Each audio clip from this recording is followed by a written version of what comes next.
Better the Wild better be in overtime when we're when they better be, goddammit. Or score twice. 90. That's right. NFL mock draft edition, year 14 of the mock draft. We continue to do this goddamn thing. We got Marcus Traxler there. We got I'm in the same town. We're blocks apart. And of course, we got Schottenkirk and Stacken also within miles of each other. So look at that. Mitchell connection here. What a deal. What a deal. Wait, Schottenkirk, are you technically Sartell? Yes, sir. Oh, fuck. Oh, then we're going to. Oh, shit.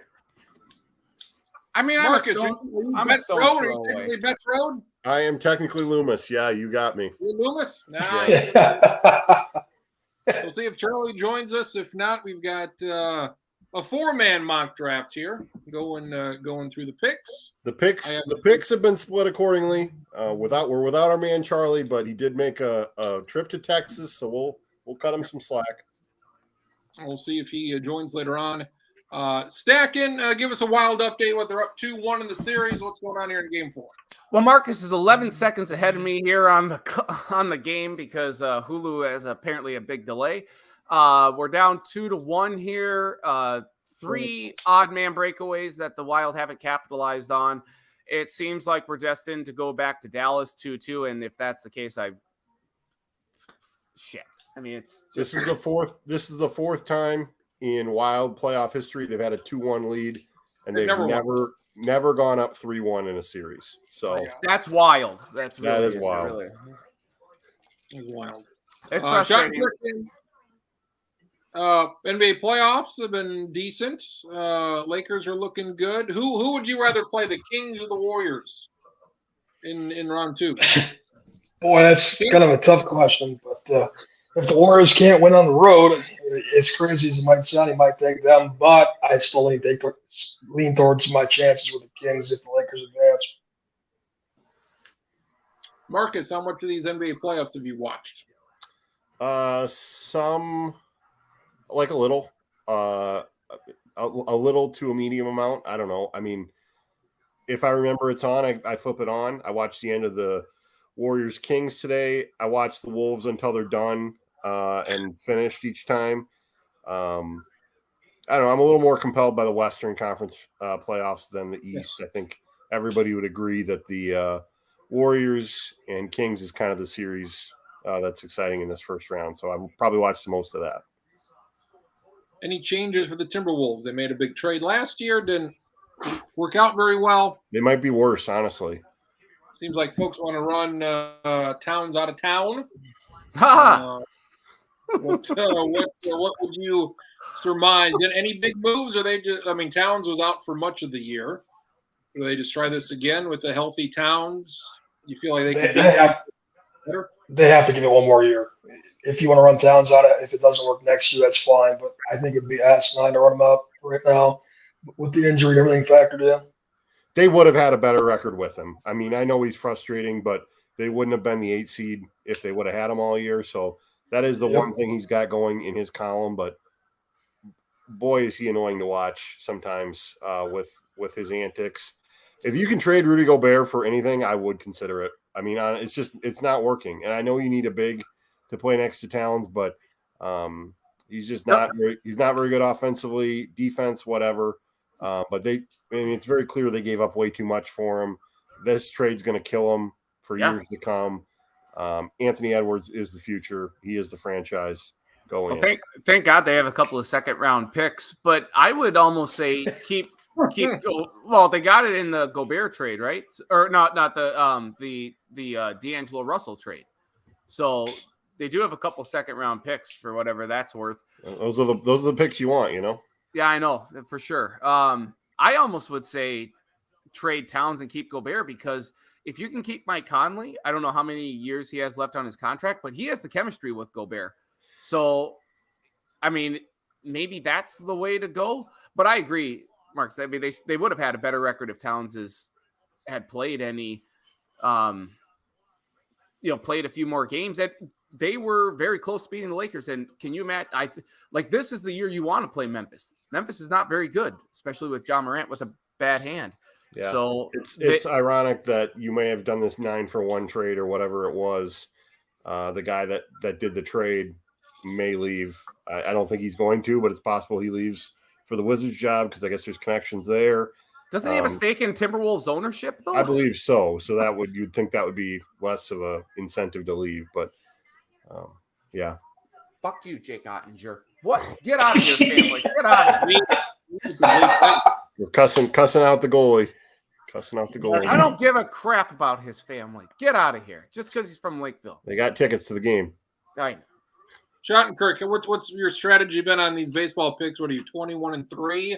20-3? Have you been picking for teams or picking against certain teams, or both? I've 100% been picking against certain teams in a week, and obviously I got lucky with the Pirates going 7-0 this week. But looking at the schedule, I was figuring 4-3 or 5-2. And anytime you can get a winning record out of a perceived middling team, it will be nice. 7-0 was a bonus, but we'll see if we can keep it going. Just pick against Oakland and the Nationals, unless the Nationals play the Twins. Good strategy. And Kansas City. Don't forget Kansas City. And the Rockies. There's a lot of. I think there's probably 4 teams three teams that have legit chance at losing 100 plus. Hell, Oakland might lose 110 times. With the quicker pace of baseball, Marcus, is this for people who already watched the games, so it's nicer for them? I don't think anybody new is watching. Maybe it's curious at first, but it's kind of become normal 2.5 hours. Do you imagine anybody's going to be watching as the season goes on? New viewers, since it doesn't take as long. I think it helps the people that are already watching. I think there is a little bit of a general appeal to it as well with regular folks. So I agree with that aspect that you're talking about. I think the biggest difference it's going to make is in the postseason.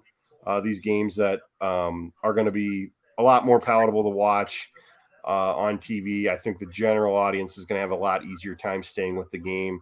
It's not going to be a 4-hour game by design. And if we do get a game that's 3 hours, great. But it seems like it's going to be more likely that we're going to play in 2:30, and the tension and all the things we love about postseason baseball are still going to be there.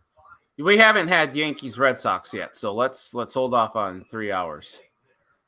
Those Red Sox Twins games were plenty long this week. You have any other Target Field trips planned? July, either a Saturday or Sunday in July, I'm going again. Potentially, I know that in May, the Jackrabbit National Championship football team is being honored. I don't know if it's going to work to go to that or if I need to go to that, but that is potentially on the radar. So, is that the Jackrabbit or the SDSU day? It's not. You'd think it would be. So I think it's when they play the Giants. It's like May 24, 22, somewhere in there. Well, it's because the Jackrabbits are now the FCS National Giants, so it makes sense. That's right. Yeah. That's right. Wow. Where do you stand on Amon thinks this is the worst team ever? I think they're pretty good. What are we? I mean, we're like 20 games in. Like, let's give it some time. I'm not willing to just like go ape shit. I agree with you on the fact that the pitching is pretty good in the grand scheme of things compared to what they've had recently. The offense is not amazing, but they also have been missing and we're missing Polanco until this weekend. So let's give it a little time here. Schottenkirk, how much have you seen of the Twins? Pitching's been good. Correa's sucked for the most part. Buxton's not been great. Cleveland, 500 division is always not very good. Do you expect them to make the playoffs? Yeah, starting pitching has been obviously a very bright spot for the team. The offense has been great, but when it warms up, I think they'll get better as they get a little bit healthier. And yeah, the division's not very good at this point. Would anybody be surprised if it only took 86 wins or so to win the division? I don't think that's out of the realm of possibility. I don't think it's going to take 90 or whatever this year. So I do honestly expect them to win a division, and we'll see. With the starting pitching, are they set up a little bit better for the postseason? That remains to be seen, but it's possible. Do the Wild just score? Marcus got the hand pumps going. No, those middle fingers for Foligno potentially getting hurt. Is that not a penalty? The ref's hand was up, so I don't know if I read that as potentially being a penalty, but we'll see. 4:49 to go. Wild down 2-1. He's bleeding. That's a double minor. That's a double minor. If he drew blood, 4 minutes. He drew blood. You can see it on his nose. What? He's going to the box. Are you kidding me? What the heck? Oh my! This is gonna be rough here. The last. What? How is that a penalty on him? This is like watching myself watch any sort of USC game in the last 10 years. This is you watching the USC spring game. This is you watching the game of the Cotton Bowl against Tulane. Yeah. That's true. Oh, That's too true. soon. Too fucking soon. Too soon. Zach, can you get most excited for Vikings games? Yes. Can I just interject on the Buxton thing? To me, the biggest question is like, are we really going the whole year and he's not going to play center field? And I would give it a shot just because, okay, can you stay healthy if the only thing you do is hit and run? yeah, Just because he's been around for 10 years now. He always gets hurt. Michael A. Taylor's hitting home runs at least. I'd be shocked. I would be shocked as soon as it warms up that he's not in center at least 2 days a week. Feels like the first month's going to go by, and then we'll get him out there. But yeah, I can understand that part. This is not good, Stacking. This is not good. Oh no. You know, Schottenkirk, probably USC stuff. Is that what you go craziest about? Oh, 100%. Yeah, I'm a psychopath when it comes to that. Unfortunately, Marcus, that'll probably never change. Did you jump at like way faster ahead of me, Marcus? I'm still on a stupid Chevy truck commercial. The Valley folks have come back from commercial, so okay. Why is he in the box? Why is he in the box with a bloody nose? it's not good. The officiating not good. Not good today. NFL draft is Well, I tell you- Thursday. That's why we're here. Yes. I was just going to say our viewers are going to be awfully confused about the mock draft content. They're gonna need to skip the first 20 minutes or so. You know what? This game is gonna be done here in like 6 minutes here based on this crap. So we'll only be through pick 10 by that point. So what else do we got? We can You want to talk about WrestleMania? Did you see it? big college football news. Big college football news with the with the play clock. With the big bear. With the game clock not stopping now on first downs. I don't even know what that's in reference. What is the big bear about? Yeah. Bear Alexander, USC official. Oh Let's yeah, go. yeah. Okay, I did. You sent me that. Yeah. Tripping? What? Stacking, you're way behind me, man. Where are you right now, Marcus? How much time? I'm at 4:08. Okay, I'm at 4:17. I made up a second. Oakland Athletics currently moving to Vegas. And I've seen some people say, oh, well, so sad. Like, nobody gives a shit about the Oakland Athletics, so who's sad about it? It's kind of sad that they've had some good teams and they don't spend any money. Ownership kind of sucks. And This is legitimately like the plot of Major League here, where like they're actively trying to lose. The stadium sucks. I mean, the players are worth rooting for in some regard, but this is not great. I don't love the idea of like two of Oakland's teams moving, and the third one moved, across the bridge. So they literally went from everything to nothing within 3 teams in less than 10 years. Yeah, I mean that's not fun.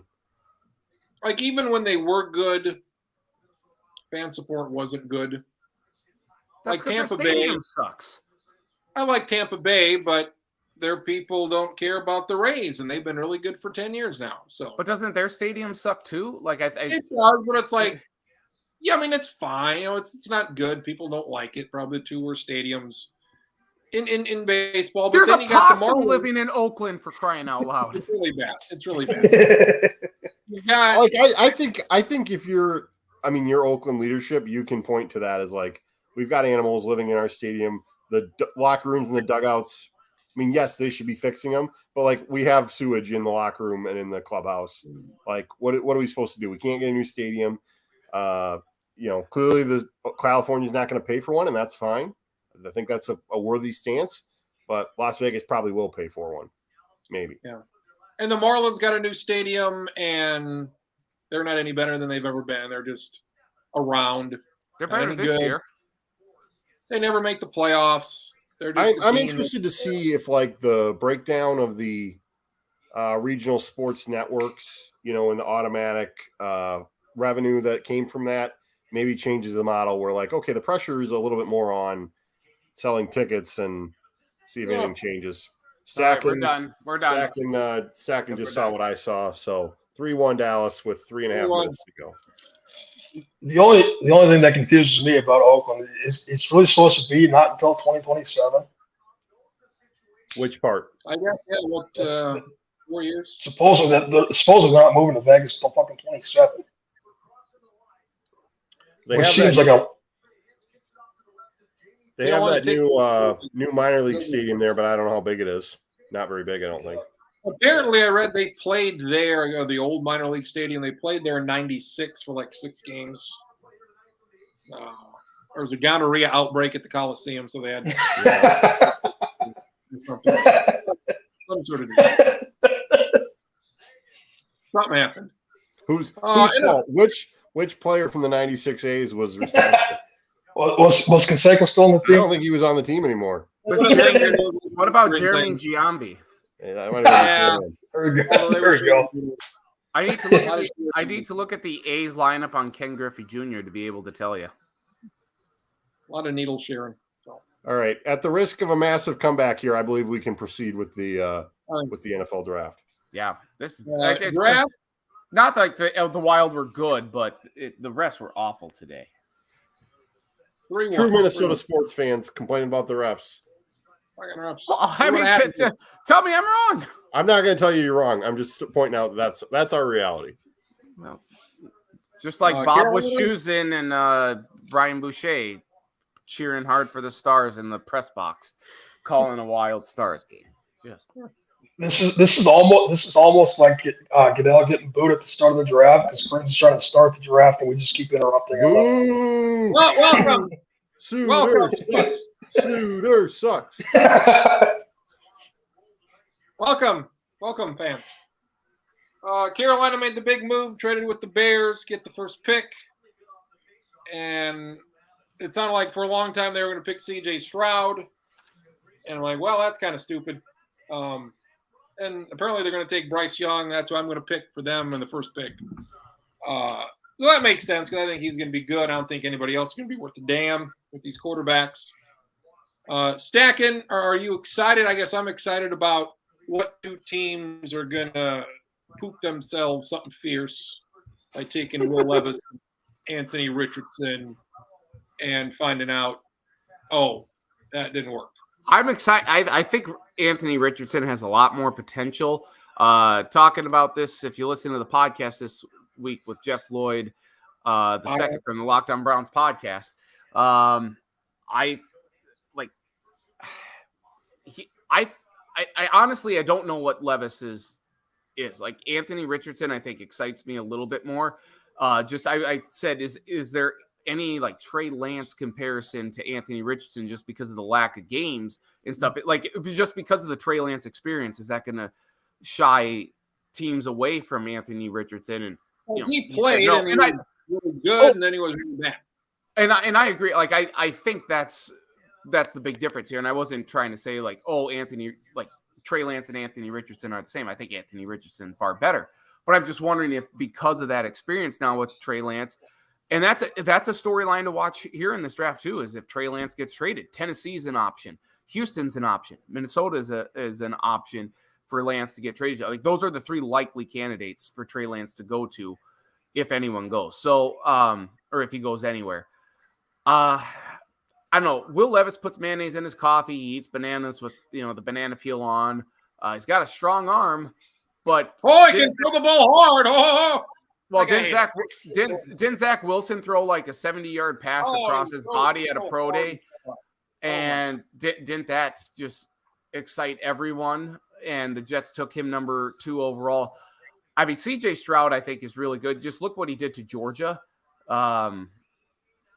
I mean, those two are by far and away the best guys in this draft, I think. And I would almost put Hendon Hooker at 3. But I mean, he's coming off of an injury, so that's difficult as well. I would put Anthony Richardson 3. I would put Will Levis 5. I would put Hendon Hooker at 4. But I think people, because of the injury and the age, that's what's going to turn him away. Schottenkirk, I hate these two quarterbacks, or Marcus, I hate these two. Does anybody like any of these two guys? Which two guys are you talking about here? Will Levis and Anthony Richardson. I mean, I think the only thing you would say about Anthony Richardson is the tools are absolutely there. But I mean, I got some Jamarcus Russell vibes here of just like no accuracy, big arm. You know, the athleticism is great, but you know, the migration to an actual pro offense is probably going to be a problem. I hate Will Levis. I do not want. I don't want the Vikings to take him.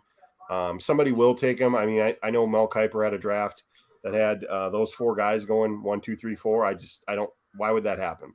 I guess it could. Teams need quarterbacks, but I agree with what Stacken's saying about Hendon Hooker. But he is 25, or he's going to be 25. That's a problem. I mean, that's got Brandon Weeden, issues there. And I correctly picked going to the Browns. Look it up. 10 years ago, we probably have it in here. Yeah. And then he's coming off the knee injury, and I'm sure it will be fine. I've heard more people call the Tennessee offense, the University of Tennessee offense, this gimmicky offense. I didn't hear anybody calling it that during the college football season when they were number one, but now it's a problem. So it's just interesting to see how the perception comes about. You also have this every year where we get 2 weeks out and people start trying to tank somebody's draft value, and CJ Stroud apparently was a victim of that this year for whatever reason. Brady Quinn talking about him like poo-pooing an invite to the Manning Academy. How dare he? And that's it seems like it's not true, but the bigger concern with Stroud was the 18% on the test. The Wonderlic, whatever the hell they call it, the S2 is historically low. Nobody with that low scores has ever been any good. But I think he's going to be the first one to prove that wrong. I think Bryce and CJ are both going to be very good. And I also think that one-off, I'm not sure which one because it could go either way. A one-off Levis and Richardson will also have a decent career. Everything we've said about everything Marcus said about Richardson being, with no accuracy, the big athletic dude that can run. Remember what some of us were saying about Josh Allen? No accuracy, but he can run. Way too late. Way too late, Marcus. Way too late. If he gets in the right system with a decent coach, Anthony Richardson can be very good. Do I think it's going to happen? It's a coin flip, and when you're in the top 5, coin flips aren't what you're looking for. I just think there's, it's the thing you always battle with quarterbacks is everybody needs one so badly, but how desperate do you really get? Other teams are going to be desperate. And there's 3 stallions. There are going to be 3 stallion quarterbacks in next year's draft. So why we're going to talk about it as it relates to the Vikings. That's where my energy would be put towards if I'm going to go get a quarterback. Yes. Trade it. If you're trying to get something done outside the first round, if you're trying to do something outside the first round, I get it, but not real crazy about a first round pick. Trade a 2025 first round pick. Trade something else if you need to for a quarterback next year to get Caleb Williams or to get May. Someone that this is not the year to trade up for a quarterback. If one falls through, and that's the one thing specifically related to the Vikings. They can go any position here. We'll get to that here later on. But honestly, if there is a player like in the right position, like I think take the best player available if you're the Vikings because they have a need everywhere, just about. So yeah. I mean that's the one unique thing about the Vikings this year is that they have that one where it's like, okay, whatever player they get, as long as it's not a reach for a player, I'd say just take the best player available and I'll be okay with it. About a week ago, there was quite a bit of steam picking up that somehow, somebody they were going to try to maneuver to move up in this draft for a quarterback, and I will seriously launch my TV out the window if they do it. Take the best player available, or drop back and acquire a few more second or third rounder, and get your quarterback next year. Let Cousins ride this year out. There's nobody unless you're going to get Bryce, which they aren't, because obviously Carolina gave up the farm. That's who they're going to take. There's nobody worth going up for, in my opinion. I think they will take a quarterback, won't they, at some point? That probably was their chance. I think their ideal situation is if they stay at 23, take the best defensive player available, and hope like hell that Hooker's still available in round 2. Yeah, that'd be all right. See, I Well, would trade. also- I would trade back to like 27 or 30. See if you could pick up a 3rd round pick, maybe a 2nd round pick, and get Hooker there. I mean, because I think taking Hooker, it's kind of like what the Ravens did with Lamar Jackson a few years ago. You trade back up to the 30 in like to the last pick of the 1st round, and this year it's 31 because of that forfeited pick by the Dolphins. But that way you're able to pick up that 5th-year option. So I think. Yeah. I that's why I think you trade back. You either have to trade back into the 1st round if you trade out entirely, or you just trade back to like 30 or 31 and it'll work. I mean, the Vikings famously did that with Teddy Bridgewater, right? So it's, I mean, there's that's a while back, but yeah, I they do need to solve the quarterback issues, but I don't feel like it needs to be solved in this draft necessarily. So I got the 1st pick. I'm going to take Bryce Young, Carolina. I don't know who he's going to throw to because they gave up a lot and they gave up a Adam good Thielen, have receiver. you not heard? Yes. DJ Adam Chark. Thielen. Traded. Sure, he's all right. So they've got I've got Bryce Young going number 1. The best quarterback. The Bears, my radical idea for the Bears would have been to draft Bryce Young and not trade Justin Fields, but keep him and make him a running back, which is he does very well. He's not a good quarterback. He's not an accurate thrower. Me and Stacken talked about this a while back. They say, get him some weapons. What weapons have the Bears ever had? They've never had weapons ever. I don't know how you've had this franchise around for 100 years and they've never had a quarterback or a receiver worth a damn. Like, how is that possible? I don't know.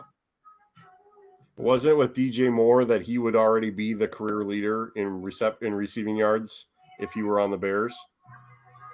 Yeah. So, It's just I mean, like Alshon Jeffrey's the best receiver I've ever seen them have. Alshon Jeffrey or Allen Robinson when he wasn't hurt. Alshon Jeffrey led me to a fantasy championship one year with him. Nobody cares. All right, just saying. Nobody cares. I'm trying to think who is the guy in like the mid. Oh, Curtis Conway, who got good gloves because he got married to one of the people on TV. I think Houston's on the clock. Tick, tick, Houston's on the tick. clock. What is that? I just want to say regarding Carolina that there is a stat out there that Frank Reich has never drafted a quarterback, or has never drafted, but has never coached a quarterback shorter than what, like 5'11", something like that, shorter than 6 feet. And this would, Bryce Young would be that guy. That would be that first one. He has said that there's nothing to it, but still, that's Hopefully he's better than Carson Wentz. He's so screw tall him. and he's white. Let's pick him number 2. Houston, what's Houston going to do? They could take a quarterback. That seems to be the rumors now. They got a new head coach. He likes defense from San Francisco. Is Houston gonna make a big old mess of this and take a quarterback? Or are they gonna stay on the defensive side? Well, Houston's going to make a mess of this. I mean, that just seems like the lock of the century.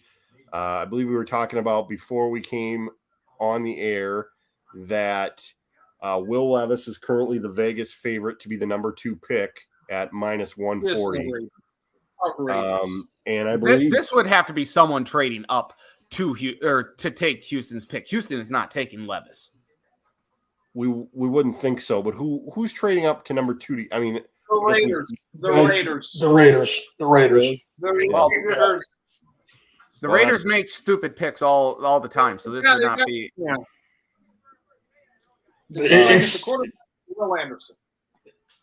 I think right. That's exactly what it is. But I think it's the Raiders. The sneaky one, very sneaky one, is potentially Washington, but that's just my own opinion. all right. So Stacking, you posited that you have a theory here. What is your theory for number 2?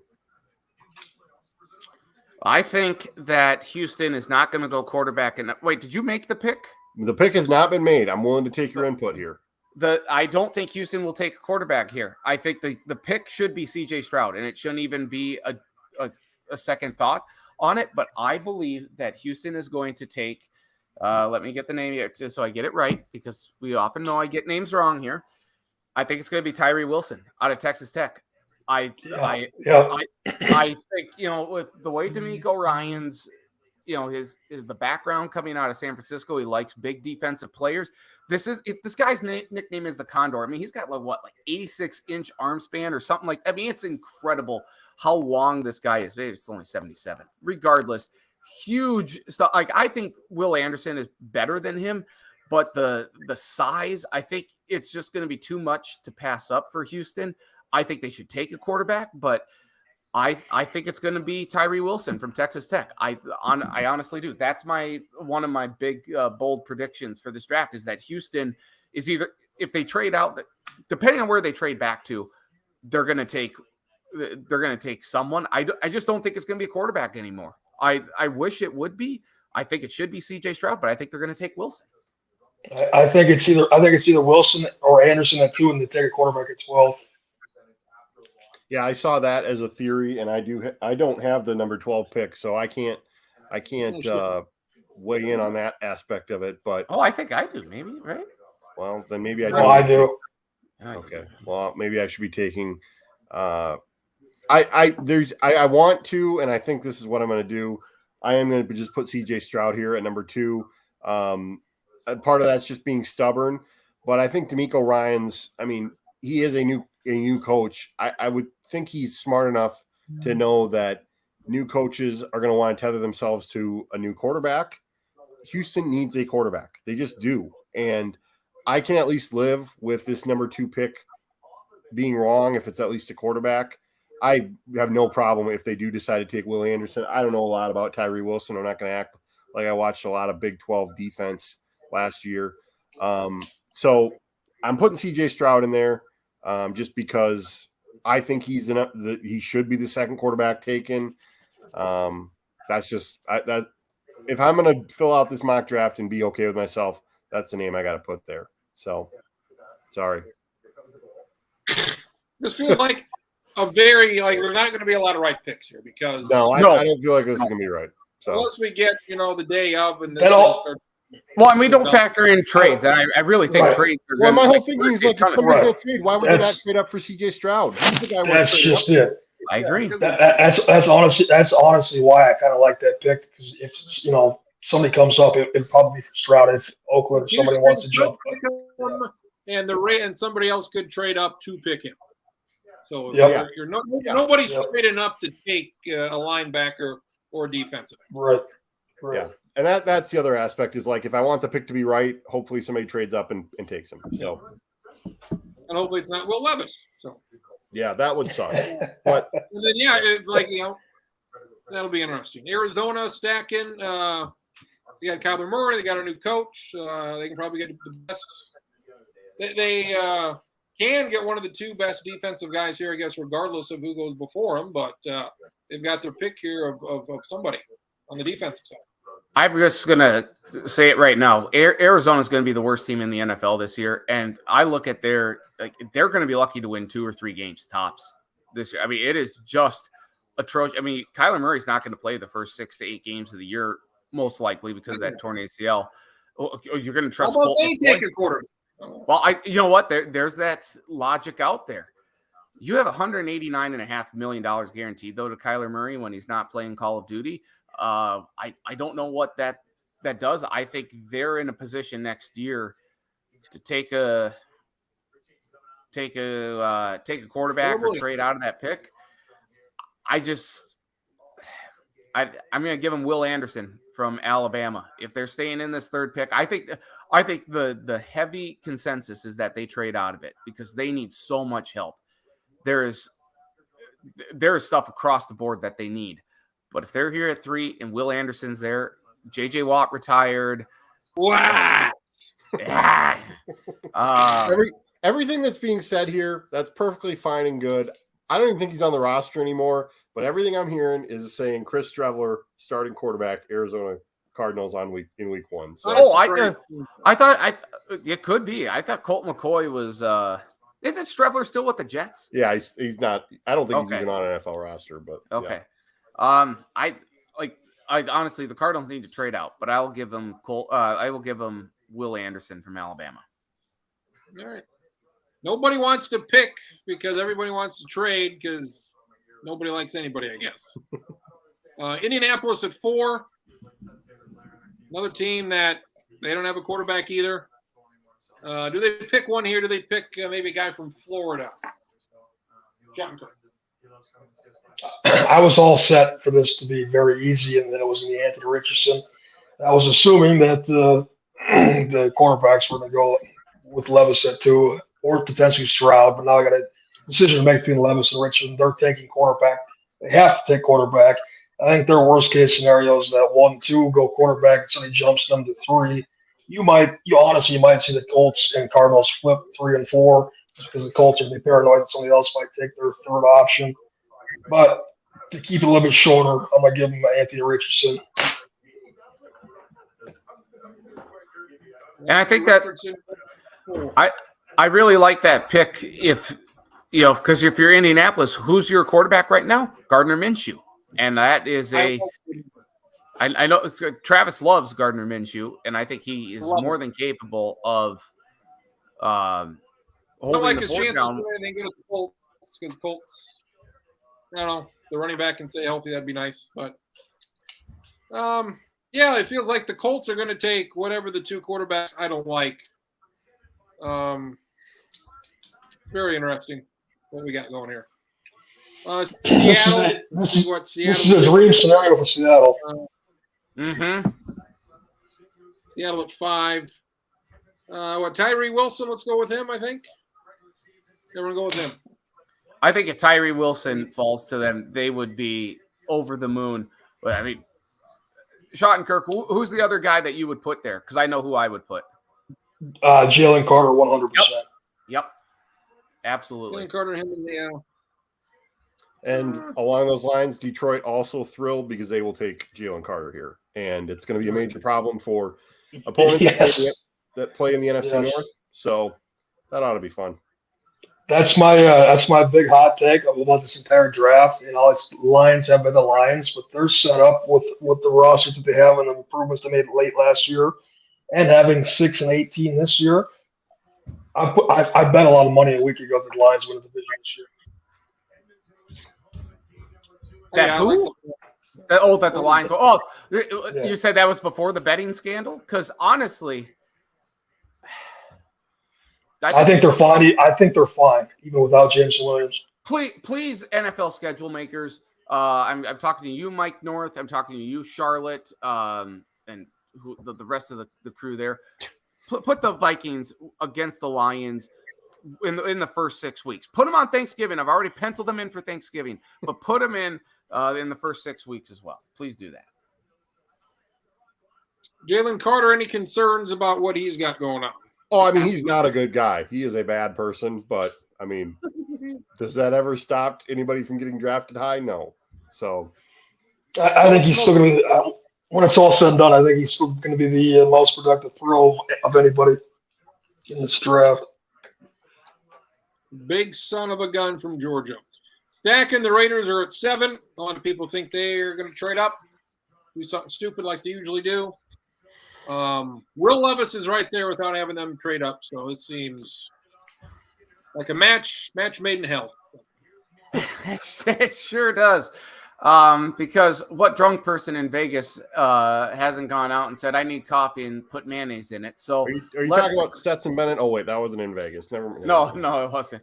I hate giving them Will Levis. I look at the Raiders and I just know they're destined to make a bad pick. Remember, they traded Darren Waller. So I think there is a chance too, like they would love to trade down potentially and get like a Dalton Kincaid. Why did they do that? A Michael because he married Kelsey Plum, from the Las Vegas Aces, and Mark Davis, the owner of the Aces, leaked the wedding, and Waller got pissed about it because no one was supposed to know, and that's why he traded him as far away as he possibly could to the New York Giants. It's a vendetta. It is. You heard it here first. But Will Levis, I'll give them Will Levis. Will Levis. I just expect him to join just the list of guys, the Jake Lockers. The Put Tim him on Couch. the Tim Couch. The Jake Locker All-Stars of like a guy I just like wouldn't pick with the 7th round pick. It's like, no. I mean, think about yes. Think about the drafts that have had, 3 or 4 great quarterbacks come out of it. This isn't going to be one of them. I mean, come on. No. This is no. I think it's Bryce Young, and then we'll see. That's the funniest part, though, is that there's not a whole lot of consensus besides Bryce and maybe CJ. But you look at any mock, and it's almost a guaranteed that all 4 of the top guys are going to be gone within the first 10 picks. Yeah. Which just blows my mind. And another thing I want to point out here at 8, we can continue the Levis talk, but at 8, when's the last time we were at pick 8 and we haven't had a single offensive tackle taken off the board? Yeah. Mm-hmm. I asked this a couple days ago. Go ahead, Travis. I said, what are you going to name your kid? Marcus, if they redid the Zach Wilson draft, Zach Wilson went 2. If they announce tomorrow, okay, everybody from that draft, we're going to redraft him tomorrow, where does Zach Wilson go? He's not in the first round. I think why would anybody pick him? I mean, Like, there's he's been 260 given- picks. Somebody would take him. And it's like, at what point would Schottenkirk? At what point would somebody take Zach Wilson at this point? Like, if Jets going to get Aaron Rodgers, and I guess he's the backup, or hopefully they expect a couple years. At that, I mean, what do you do with him? That's a very good question, and I don't think Rodgers is going to be the easiest guy to sit behind either for a young kid that's had struggles in his career. So if they do move him, I guess it wouldn't totally shock me, but I don't know what they would get for him. His star has definitely dimmed. Well, the fortunate thing is, I mean, if Rodgers plays for only 2 more years, you could still pick up Wilson's 5th-year option. I like him if he learns. I mean, I don't know if he will or not, but like that's a possibility. Like you don't. If he picks up from Rodgers, if he shows improvement in practice and preseason and whatnot, I'm sure he's not. But Jordan Love, this is Jordan Love's shot to see what he learned after sitting behind Rodgers for 15 years. All right. Like every other quarterback the Jets put in there was good. Joe Flacco, good. Chris Trevler, good. Mike White, good. Zach Wilson, not good. Like every other random dude from old ass Flacco to not on an NFL team Strevler to random guy named Mike White, all of them did well on that team. So if Aaron Rodgers can just be 80% of what he used to be, they should be pretty good. Stack, and do you think that Rodgers trade gets done on Friday like is the popular consensus? They're talking about it. I'm going to say no. I'm going to go against the grain and say no. I know I saw a report on PFT today that said they've resumed talking, but I also saw something that's saying the 49ers could still jump in the mix here. And I think, honestly, the 49ers makes far more sense for Rodgers than it does. Okay, I think it's going to get done by the next weekend. For the 49ers, how does it even work? They've got 3 quarterbacks now on the roster. Brock Purdy seems to be the guy. I would say Trey Lance has a far better chance freedom of getting traded from San Francisco than Aaron Rodgers does going to San Francisco. But if I'm the 49ers here, you have 3 compensatory picks in the 3rd round, 99, 101, and 102. You could trade a 3rd round pick this year. You could trade a 2nd next year that could be a conditional 1st for Rodgers. If I'm the Jets, I mean, I'm not trading that much to get, to get Rodgers. I would do a 2nd round this year, maybe a 2nd next year with a conditional 1st. Isn't that the whole issue, though? Is that the Packers want 1st round picks? I mean, and that's why. I mean, it almost like if I'm the Packers here, I don't know why I would want it this year.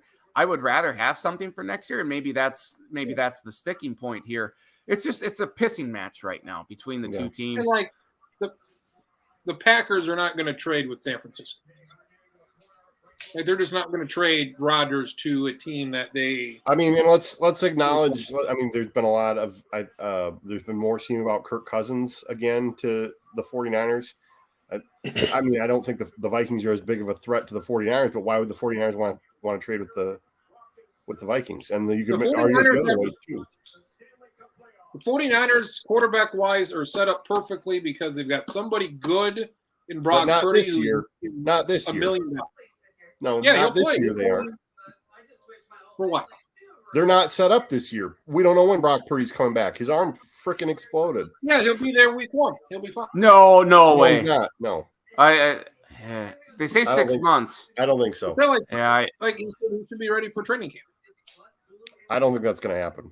I think that's why they got I think that's why they got Sam Darnold, to be honest. You can't. I mean, if you're serious about winning a Super Bowl, you can't really be playing Sam Darnold either. No, I agree. I think waiting Brock until Purdy will be there, and he showed himself to be plenty good.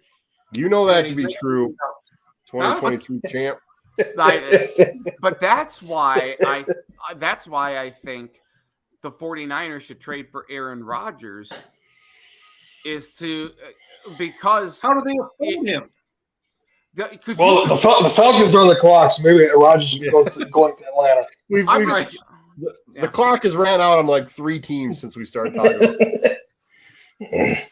Like San Francisco, but it's just impossible.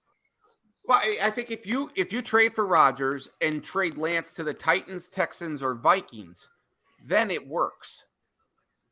Green Bay's not going to trade him to San Francisco. He's making too much. Even if he makes $30 million this year, how does they fit that? They got Bosa, they've got Kittle. I mean, the salary cap can be reworked. We know that they can do that. They gave up everything for McCaffrey, so they don't have any picks to give up. But they get picks because Ray Carthon, the new GM of the Titans, DeMeco Ryans, head coach of the Texans. And what are we going to get for Trey Lance? Here's a 4th-round pick for a third round pick. That's why I'm saying they're getting a 3rd-round pick. So you trade a 3rd-round pick, you can trade a 3rd and then a 1st next year. By this time next week, the Jets will have gotten Aaron Rodgers. I totally agree. It's like it'll be done. They don't have to get anything done till the draft, and the Packers are going to get a 2nd-round pick and another pick somewhere else, and it'll be done.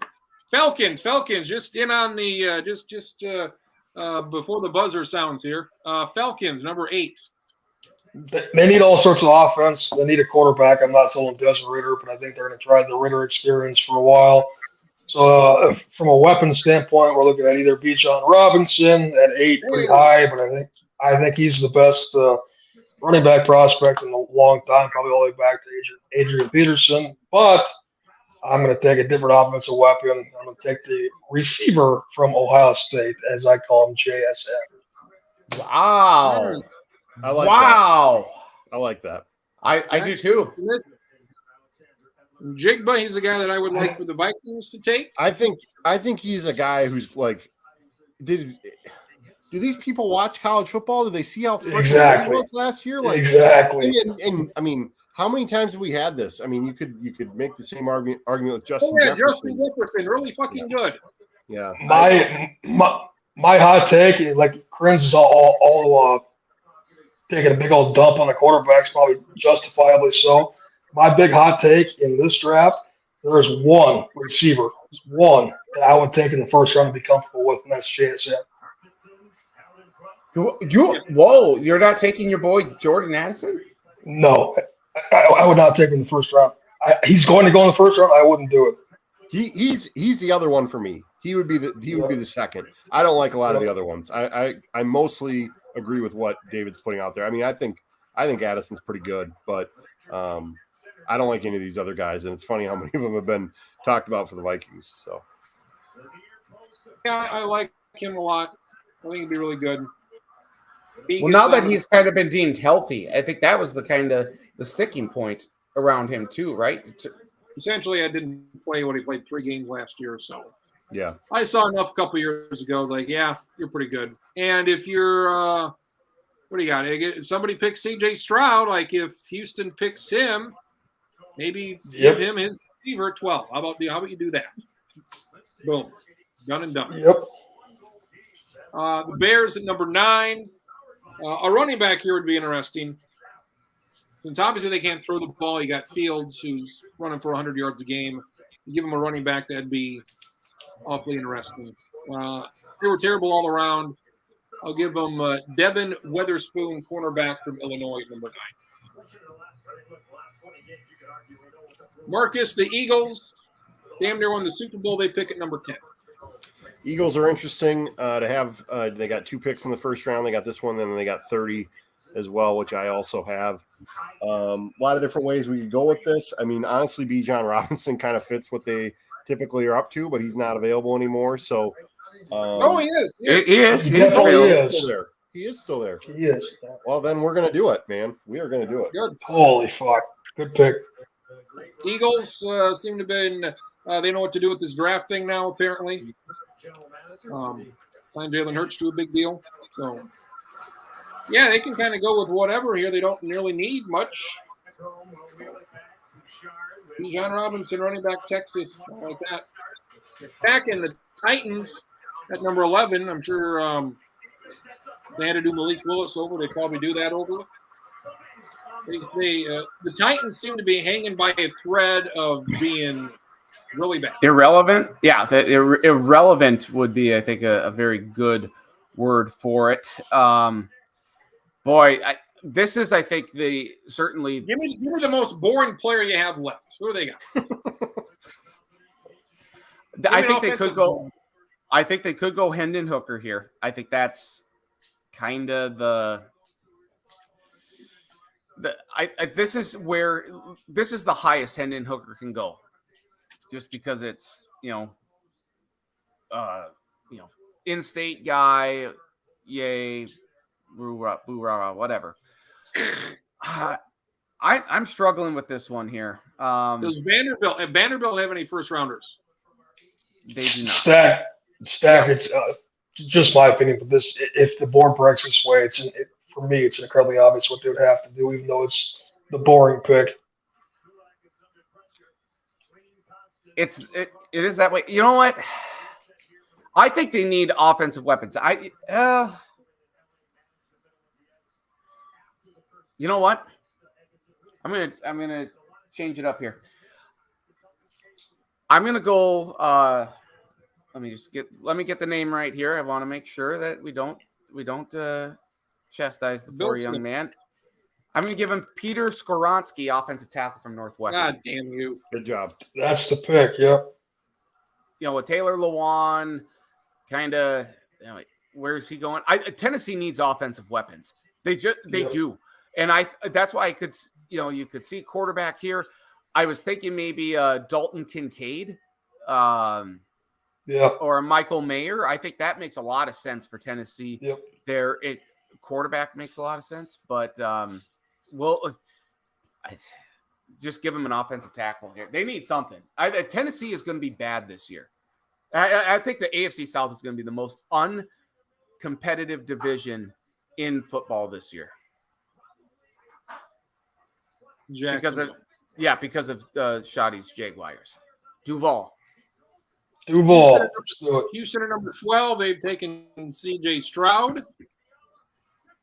Jackson Smith and Jigba is not there. What does Houston do with number 12? David John. I want to pair him up. I want to pair CJ with a weapon, but with my belief on the receivers and taking Jansen an 8th, I don't think I'm going to do that, even though I firmly believe that Kincaid and Michael Mayer are both very, very good tight end prospects, but probably should both go in the teens or around 20. I'm going to take what I believe to be the best edge player left, which has been a whole lot of taking, but I'm going to go down and take Myles Murphy from Clemson. Whoa! Stack, and you're stunned. Whoa! I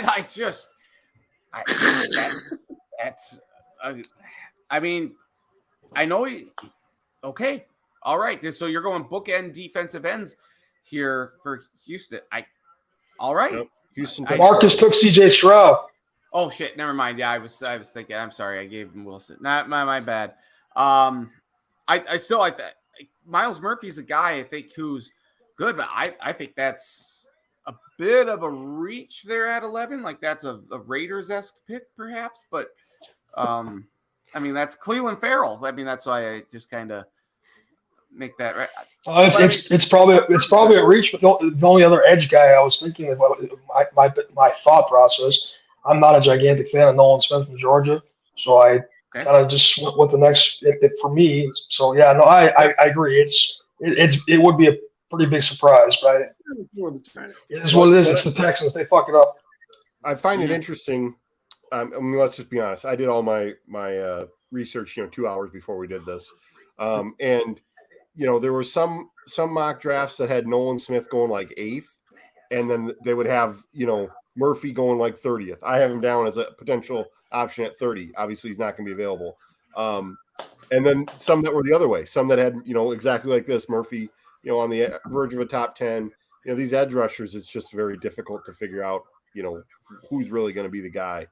That's going to come. The stupid cliche that I hate the most, but fits perfectly for Miles Murphy.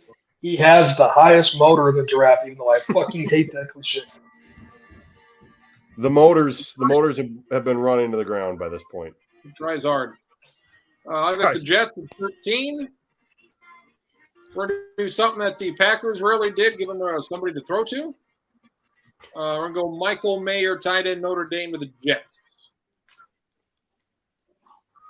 I would be shocked. New York. I would be shocked if the Jets don't take a tackle. Tackles on the board here as well. You got a guy from the Northwestern guy was my guy. Yep. Got a guy, Pierce Johnson from Ohio State. He's there too. Yeah, Roger Jones from Georgia also would be a little bit early, but a potential. Yeah. New England, Marcus at 14. New England's got a lot of needs. They got a lot of holes to fill. They are also going to go offensive line. They will take Paris Johnson of Ohio State. Paris Johnson, Ohio State. That's such a Patriots pick. A lot of people think Paris Johnson is definitely the best tackle in the draft. Green Bay stacking. Of all the years of not taking a receiver high, is this year? Hey, we're going to give Jordan Love a receiver. That'd be funny as hell. I think this is where Jackson Smith and Jigba probably land. Oh, fuck. Jesus, don't even scare me like that. I know. I'm just saying, like, this would be that true type of pick. So let me. You know what? You know who the quarterback's best friend is? Well, you're giving a timeout, Marcus. What's going on? I'm looking for a T in the Wolves game. We got Michael Malone going nuts. Oh wait a second here. I should change that over this. Stacken's going tight end for the Packers. Holy shit! I am going with a tight end here, and give me since Michael Mayer's off the board, give me Dalton Kincaid to the Packers. What a deal! Does anybody think Jordan Love is going to be okay? I don't think he's going to suck. I don't think he's going to be very good, but I don't think he's going to suck. You cannot take a quarterback if you're Green Bay here after you trade Aaron Rodgers and say, like, yeah, we believe in Jordan Love, and then take a quarterback. You just can't. I mean, maybe if Paris Johnson's there. Why not take Hendon Hooker here? That'd be a quick hook for Jordan Love. Hendon Hooker's got to go to a team. That's bad. It was bad. I know. I'm not in love with that. He's got to go to a team where he's going to sit next year. Vikings are that team. Packers are that team. Titans are a team where we have a guy, but next year we're probably going to have a different guy. And if Jordan, do they give Jordan Love more than 1 year? If they go, 6-10, 6-11, and he's just kind of do they say, all right, that's it for Jordan Love? They start from scratch and hopefully don't get a third straight Hall of Fame quarterback. But I think it depends on their compensation from the Jets. I mean, that's ultimately what's going to give them leverage. This is not the year to do that. Washington at number 16, the most well-run franchise in the NFL. What Hall of Famer do they pick at 16? As much as I want to give him Hendon Hooker here, and I think it's relatively possible, I'm going to go off the board a little bit, and maybe another bit of a reach, especially considering the position that he plays. And I Tucker am going Kraft. to take. Yeah, that's the No, I was thinking about Osiris Torrance from Florida, the guard, but I'm going to take a different offensive lineman. I'm going to give him a center, and John and Michael Schmitz at 16. Wow. John Jacob Jingleheimer. All right. Who's this guy? Center from Minnesota. Wow, that's Mitch. Stacking hates. I love that Stacking hates my drafts. that probably means it's a good draft there. So Love Schmitz. Control when's the last Shift time you go for V. center first round? Friends. Huh? Control Shift V. I know. I had to get it so it wasn't fucking 55 font. The last time Gophers had a first round pick. Was Bateman? Good question. Bateman was. Yeah, Bateman was. Yeah. Yeah. Was one of those running backs go number one? Barber went first round. he's dead now. All right. He is dead. He literally is. Pittsburgh, Joey Porter Jr. Too much sense. Quarterback, Penn State. His dad comes back to play with him. All right.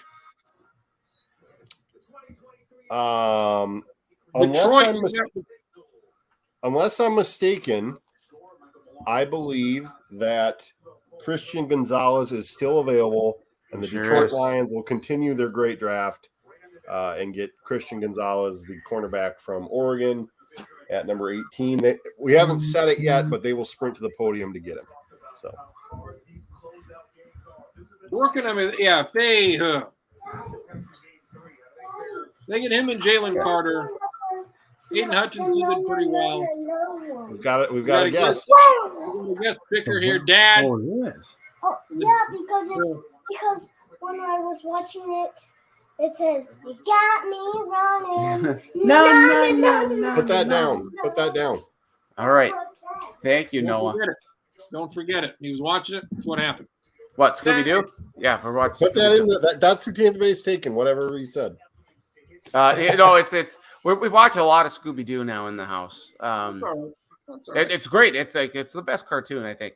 Like if we're doing a draft of cartoons, I think Scooby-Doo is number one. Wow. You telling me it's the Seinfeld of cartoons then? Oh my God.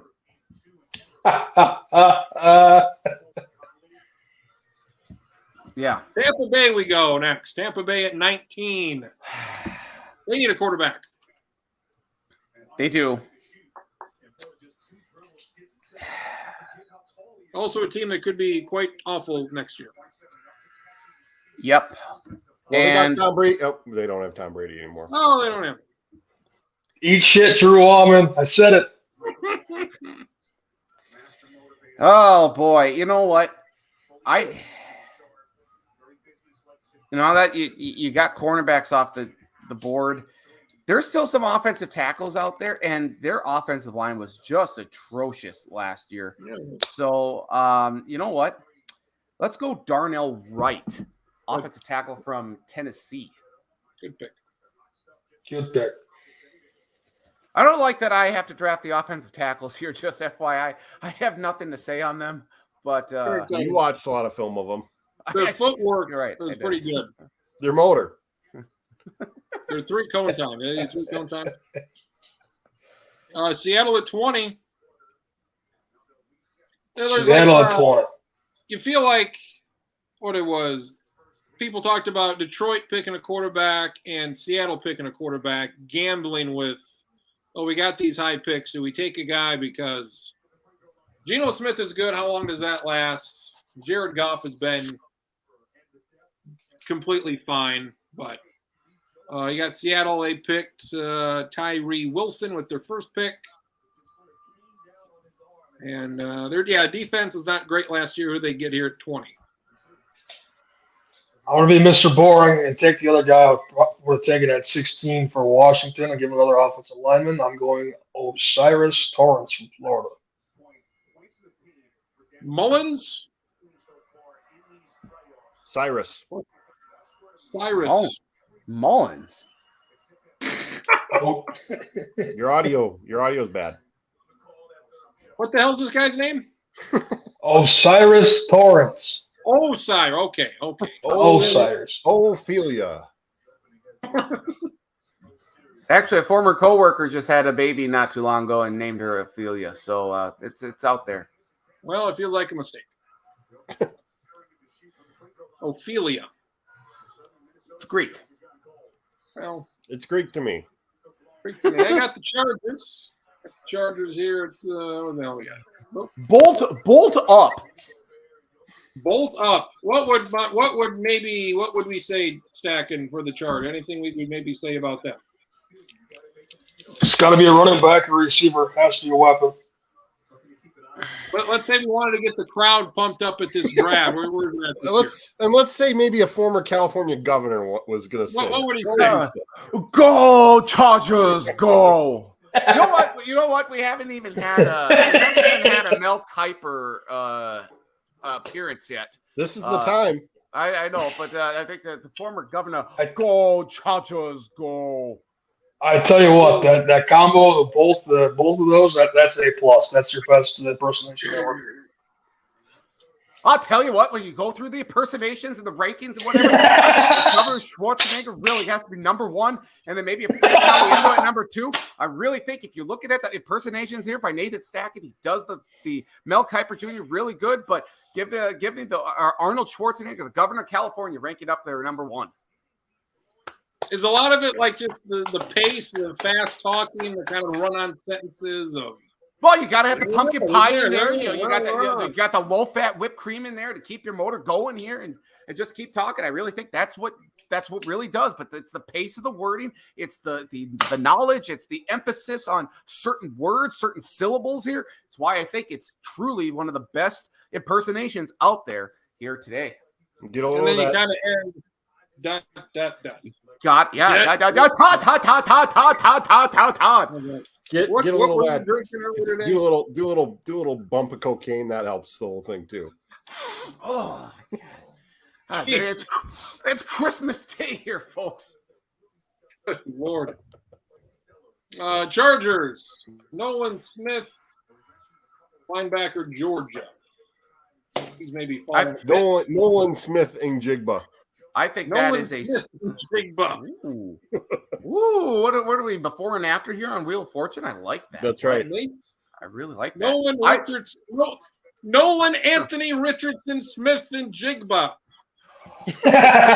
Wow. Wow. That's a lot of points. I hope you had a lot of money to solve that one. Mike Nolan Anthony Richardson, Pooh Richardson. You get a trip to Tahiti. That's the only other one.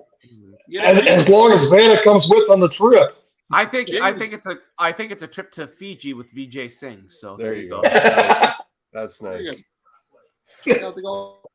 I think Nolan Smith here is a great value. Sean Kirk, you may not like it. I mean, Nolan Smith is a hell of a player. I think I like it quite a bit. Like if he's here with I don't think he's going to be here, but if he's here with the Vikings, Right. I'd be like, Right. I think that's a slam dunk higher a draft pick. It's a slam dunk firing too in 4 years. Yeah. No. Marcus, you've got the Baltimore Ravens at 22. Baltimore Ravens seem destined to take one of these receivers that nobody seems to like, and I may have tipped it off. I've kind of alluded that he maybe would be the guy I'd be okay with for the Vikings, but they're going to take Jordan Addison, wide receiver USC, right here. Sean Kirk, what we got to be concerned about? Well, they say he's a route runner. He's one of these guys. He's not very fast, is he? No, he's fast enough. He ran his 40 to low 4.5s. He plays faster than he looks, quite honestly. He's a very good, very polished route runner. My big concern, even though it's, maybe I'm overvaluing the level of concern that I have, he's not very big, and he's going to take some hits. I have serious questions about his durability, and I could be dead wrong, but that's not the best fit for him either, even though it makes sense why Baltimore would want him. I just for some reason, I don't think he's going to have a great pro career. Why didn't you say that 90 seconds ago when I was trying to make the pick? I told you that the only first round grade I had was on JSN. Baltimore seems like a place where receivers go to die. They sure do. Exactly. They sure do. Exactly. Oh, they're going to pick a receiver. Huh? Good luck catching 20 balls for. But they have Odell Beckham now, so it's all okay. That's true. And let's be completely honest and transparent here. Part of the reason why I'm okay and not liking him or not think he's going to be a good pro is because he didn't commit to USC. He transferred to USC, so fuck him. True. You love transfers, though. National championship, we're coming. That's right. Minnesota Vikings are picking at 23. They could pick corner. They could pick defensive line. They could pick offensive line. They could pick receiver. I mean, listen, you have so many guys here, and that's why I think team I've ever seen last year. What do we got? I think the board breaks okay for the Vikings here because you could. I mean, I did like Broderick Jones is a good pick here, but I don't think the offensive tackle is the way to go necessarily for the Vikings here. How about a Kalijah Cansey who blew people away at the NFL draft? I'm cool with that. I think there's a need for defensive tackle there. Lucas Van Ness, defensive end from Iowa's, got a high motor. I know Schottenkirk's favorite. Yes. Favorite phrase. Especially for white guys. Especially for white guys. Well, especially for white guys from Iowa too. I mean, it makes sense. So I think Lucas Van Ness here. I really like Zay Flowers too as a chance here. If the Vikings are looking for a wide receiver, Zay Flowers is a great option here. And yet, I'm not going to go with any of them. I'm going to go with the guy I talked about. I'm going to give him Hendon Hooker here. I think that's the. I don't like it. Well, I like it. I like it, and I don't like it because I think there are a lot of other good guys here. I think Emmanuel Forbes from Mississippi State is certainly a possibility here as well. There are so many guys. I truly don't know where the Vikings are going to go. I don't think they're going to trade up because they don't have the picks. I'd love for them to trade down.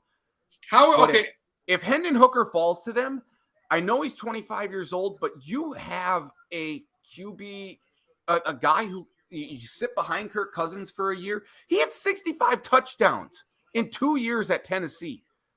I know that's like part of the Josh Heupel offense, but goodness gracious. I mean, you can't just look at that production and then turn the other way. I think Hendon Hooker's that guy. I like him. I do. I think he's good. You don't need to rush him here at all. So give me Hendon Hooker. He could be good. Vikings have a lot of weapons. Or Marcus and Schottenkirk. There we go. God, I thought they were fucking frozen. I like Hendon Hooker. I wouldn't spend pick 23 on him. I mean, I think if you get him in the second round, I'm more cool with that. It's not important enough to me that you get an extra year on the contract. It matters if he's good or not. And I'm not convinced. As I said earlier, he's a bit old, and he's got coming off the knee injury. So, but that's the problem is that they don't have a second round pick. Right. So you could trade back. You could trade back if that's and that's ideally what I'd like to see them do. I'd like to see someone. I would like to see maybe one of these wide receivers. I'd like to see a Jordan Addison or maybe a Zay Flowers fall to this spot and Kansas City's come up and say, hey, we need some wide receiver depth because they need it. You have Juju Smith-Schuster is gone now. I don't know what they've done with MVS, but I mean they have a lot of young wide receivers there. Add to it here. So if Kansas City wants to trade up, I would be happy to see Minnesota trade back to 31, and you could still take Hooker at 31. You pick up a second or a third round pick this year, and get that fifth-year option. I think for them the fifth-year option is a big key to it. And because you don't, like I said, I would like them to trade back, but that fifth-year option is going to be, I think, big for them if they're convinced. I think the big part of this with the Vikings, and it's the main reason you're potentially moving on from Kirk Cousins, is The formula to have success in the NFL right now is cheap quarterback. The Vikings know they need to get a cheap quarterback, and the way you do that is through the draft. So, they've clearly tried to get younger through this offseason. They will continue to do so.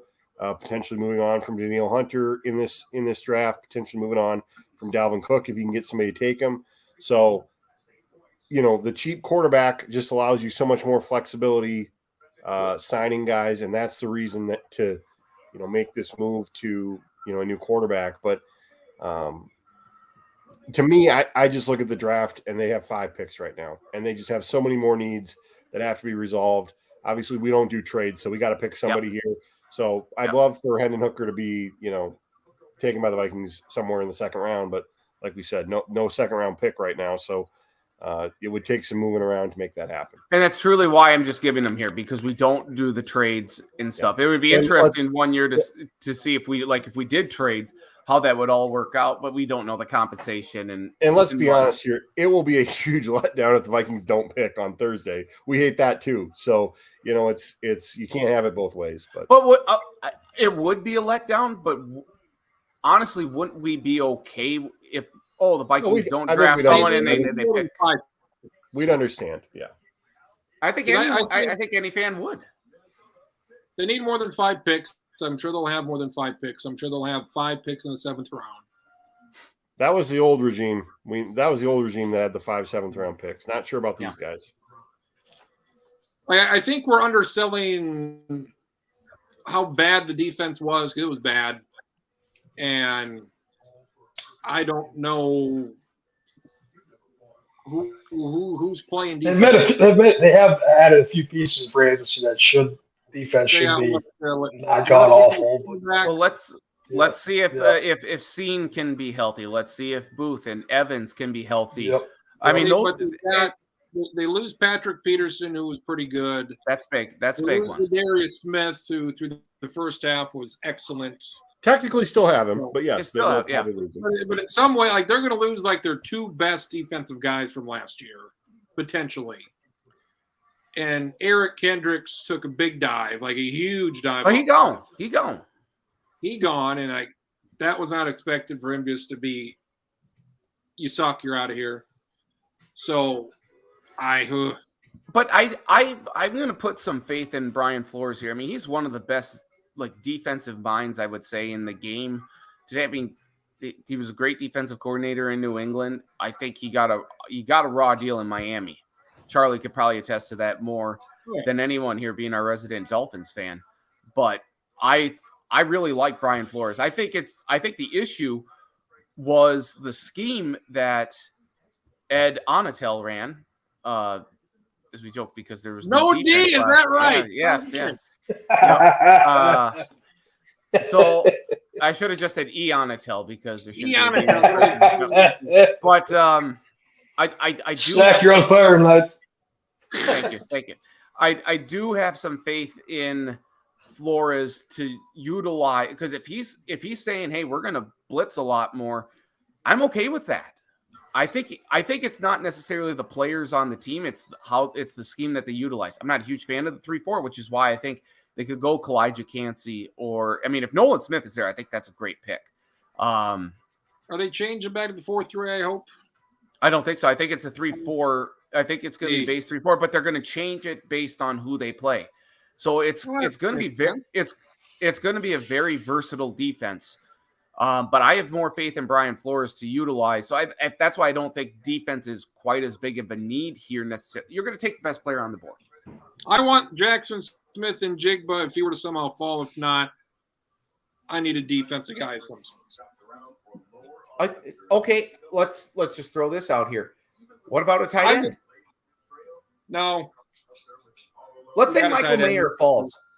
We know we got one. We got a tight end. We don't need to. We got Hawk, baby. We got Hawk. I know. Well, I like the idea of having 2 really good tight ends. I like that since teams. But they just spent a decent amount of money on some guy from the Jets, so I don't think they're going to draft one. Hey, didn't we do that a couple of years ago, like trading a 4th round pick for some douche from the Jets, and he didn't do shit. So yeah. So I mean, I need a defensive guy because I just think this defense, I don't like it. It stinks. I'd take the Pitt defensive tackle here and call it a day. I would take Jacksonville. David made some big noise last year in the playoffs. Great comeback. Should be probably the favorite to win this division. Trevor Lawrence, Amon's favorite quarterback, did well. Suck it, Amon. Thank you very much. Calvin Ridley coming in, so that'll be good. What do we see here for Jack? What do we need? What do we need for Jacksonville? What do we need is definitely offensive line, guard or center in particular, but I can't possibly force myself to pick 3 straight guards or centers, even though I probably should. They could use a tackle. There's some open question about the left tackle situation, contract, and everything. But if the board breaks this way, I'm going to take the guy that the Vikings should take in, and I'll take Elijah Cansey. So you have Broderick Jones still available, Zay Flowers. You won't go that route, huh? They got Calvin Ridley coming in. Calvin Ridley's better than Zay Flowers. They don't need weapons. They don't need weapons. They need offensive line and they need defense. It's sensible. These Jags have grown up. It's sensible. The Jags are winning at least 11 games this year. They have Elijah who?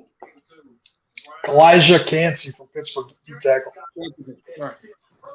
Who does the AFC South play this year? Don't know, don't care. Sunshine, baby. We're going. Pittsburgh defensive tackle. I got the Jets. I got the Giants. Look at me. It's a New York state of mind for you. I pointed out to Marcus during March Madness. I pointed out to Marcus that it's kind of crazy. Jacksonville has like the 9th or 10th best Super Bowl odds this year. I don't remember you saying that at all. So whatever. Yeah, you were probably drunk. No, just kidding. You weren't. I was. But Probably. they're like 20-1 or some shit. It's fucking insane. I do remember seeing that they were higher than the Vikings. So Yep. Got the Giants. They could use some defensive backs. They were tied for dead last interceptions. Bill Jones did well. Surprised the hell out of me. Bill Jones, good. Give him a. When do we go to his real name then? If he has another good year, I'll start calling him by his real name. So. Okay, all right. this is the Trubisky effect. Because if you suck, you don't get your real name said. That's just what it is. They could use a cornerback. Let's give them Brian Branch, the safety from Alabama. Good pick. Very good pick. Wow. I would like the Vikings to pick him if they didn't have a couple of guys already.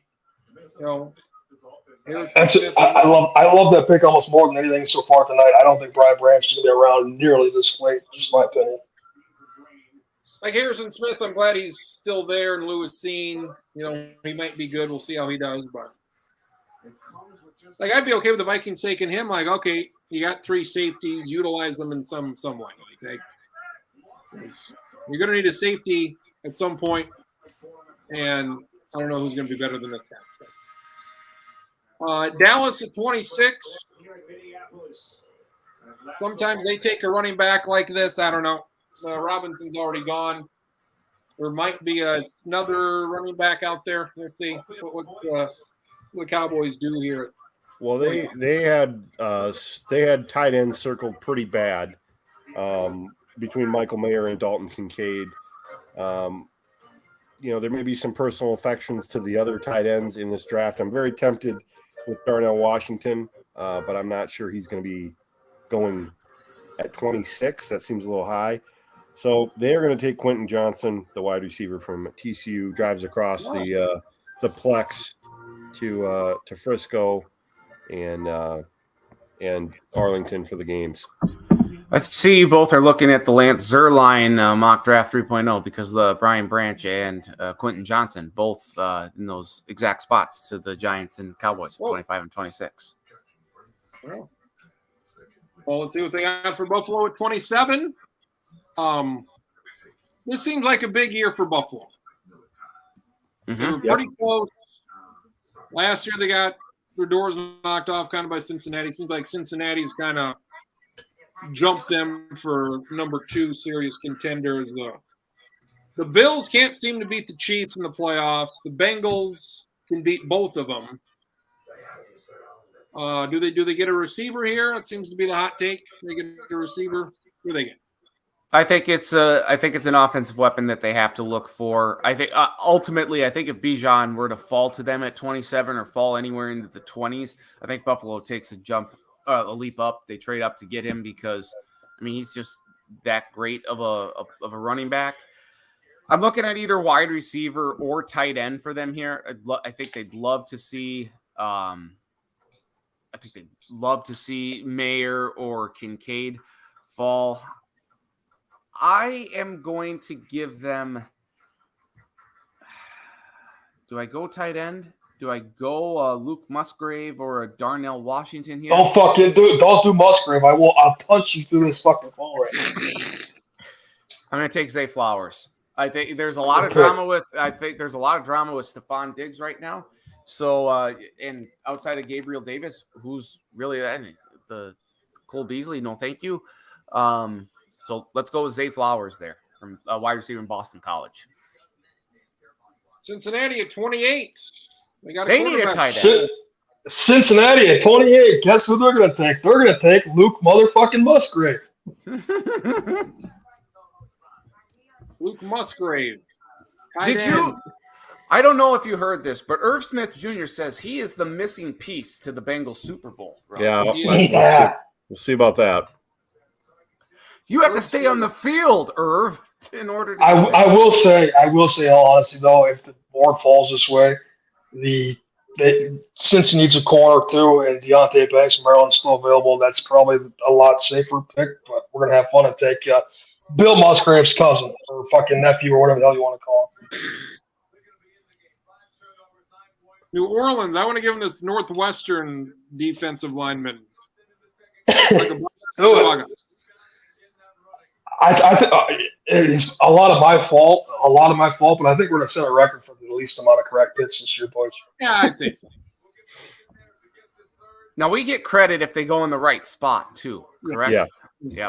Or the right team. I'll still hold my my self-esteem high, and I think I'm gonna have the best individual mock draft if that's still a thing or not. Right. Time will be the judge of that.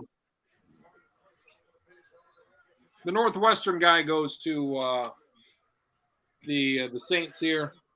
We'll call him A. The fuck's his name? Adamwama Adabor. He's an Adabor. Bless you. Whatever. Bless your soul. Holy shit! What a mouthful that is. Whoever this guy is, we'll give him to him. Defender interior. He's a defensive tackle. Northwestern. Philadelphia gets another pick. Marcus, 30. Philly is going to take Lucas Van Ness of Iowa. Nah, he fell. Good pick. Good pick. He's looking at guys that have fallen. That'd be good.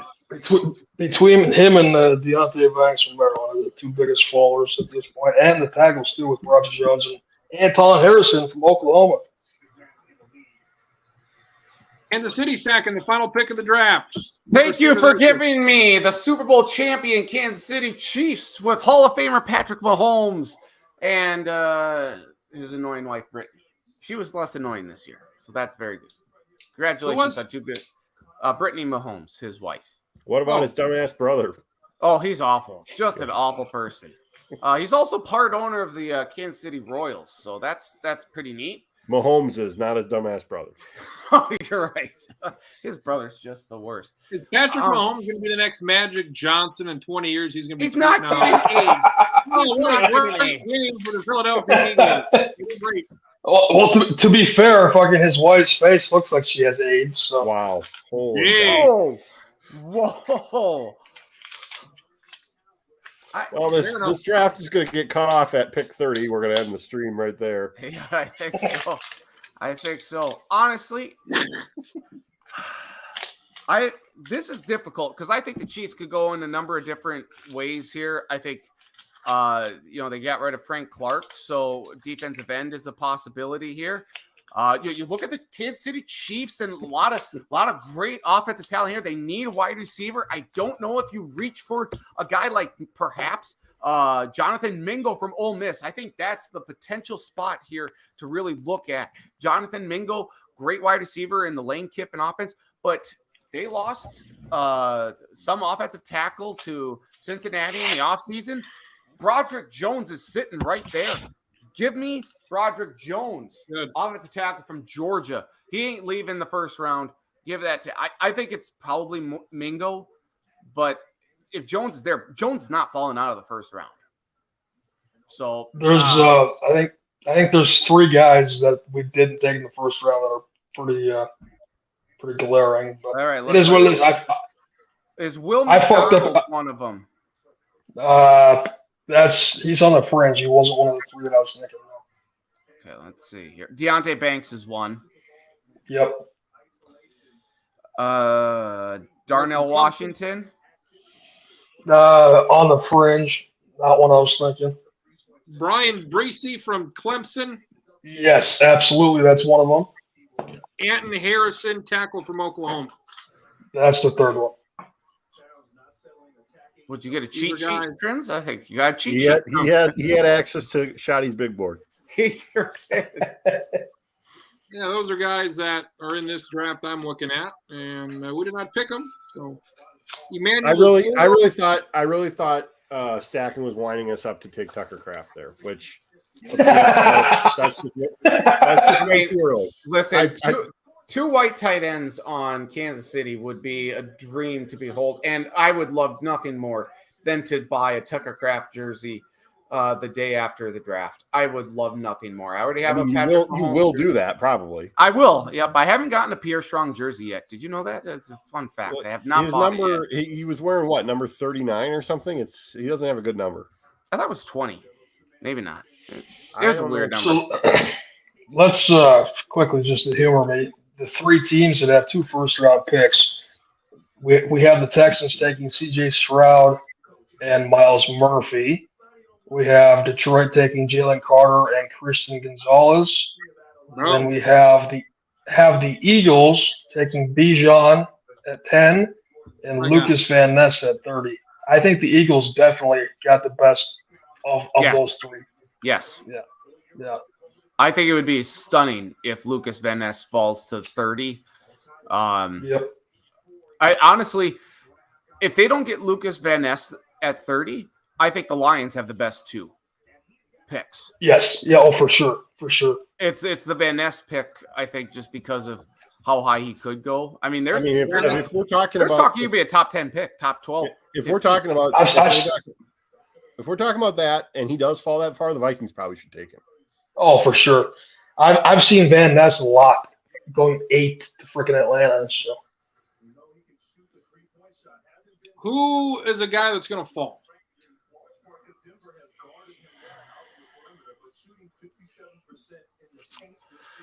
Hendon Hooker, I would say.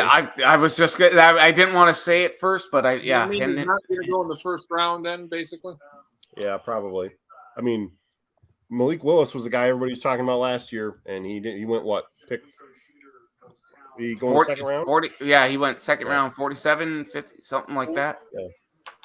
There's somebody that's going to get picked higher, and we're like, what?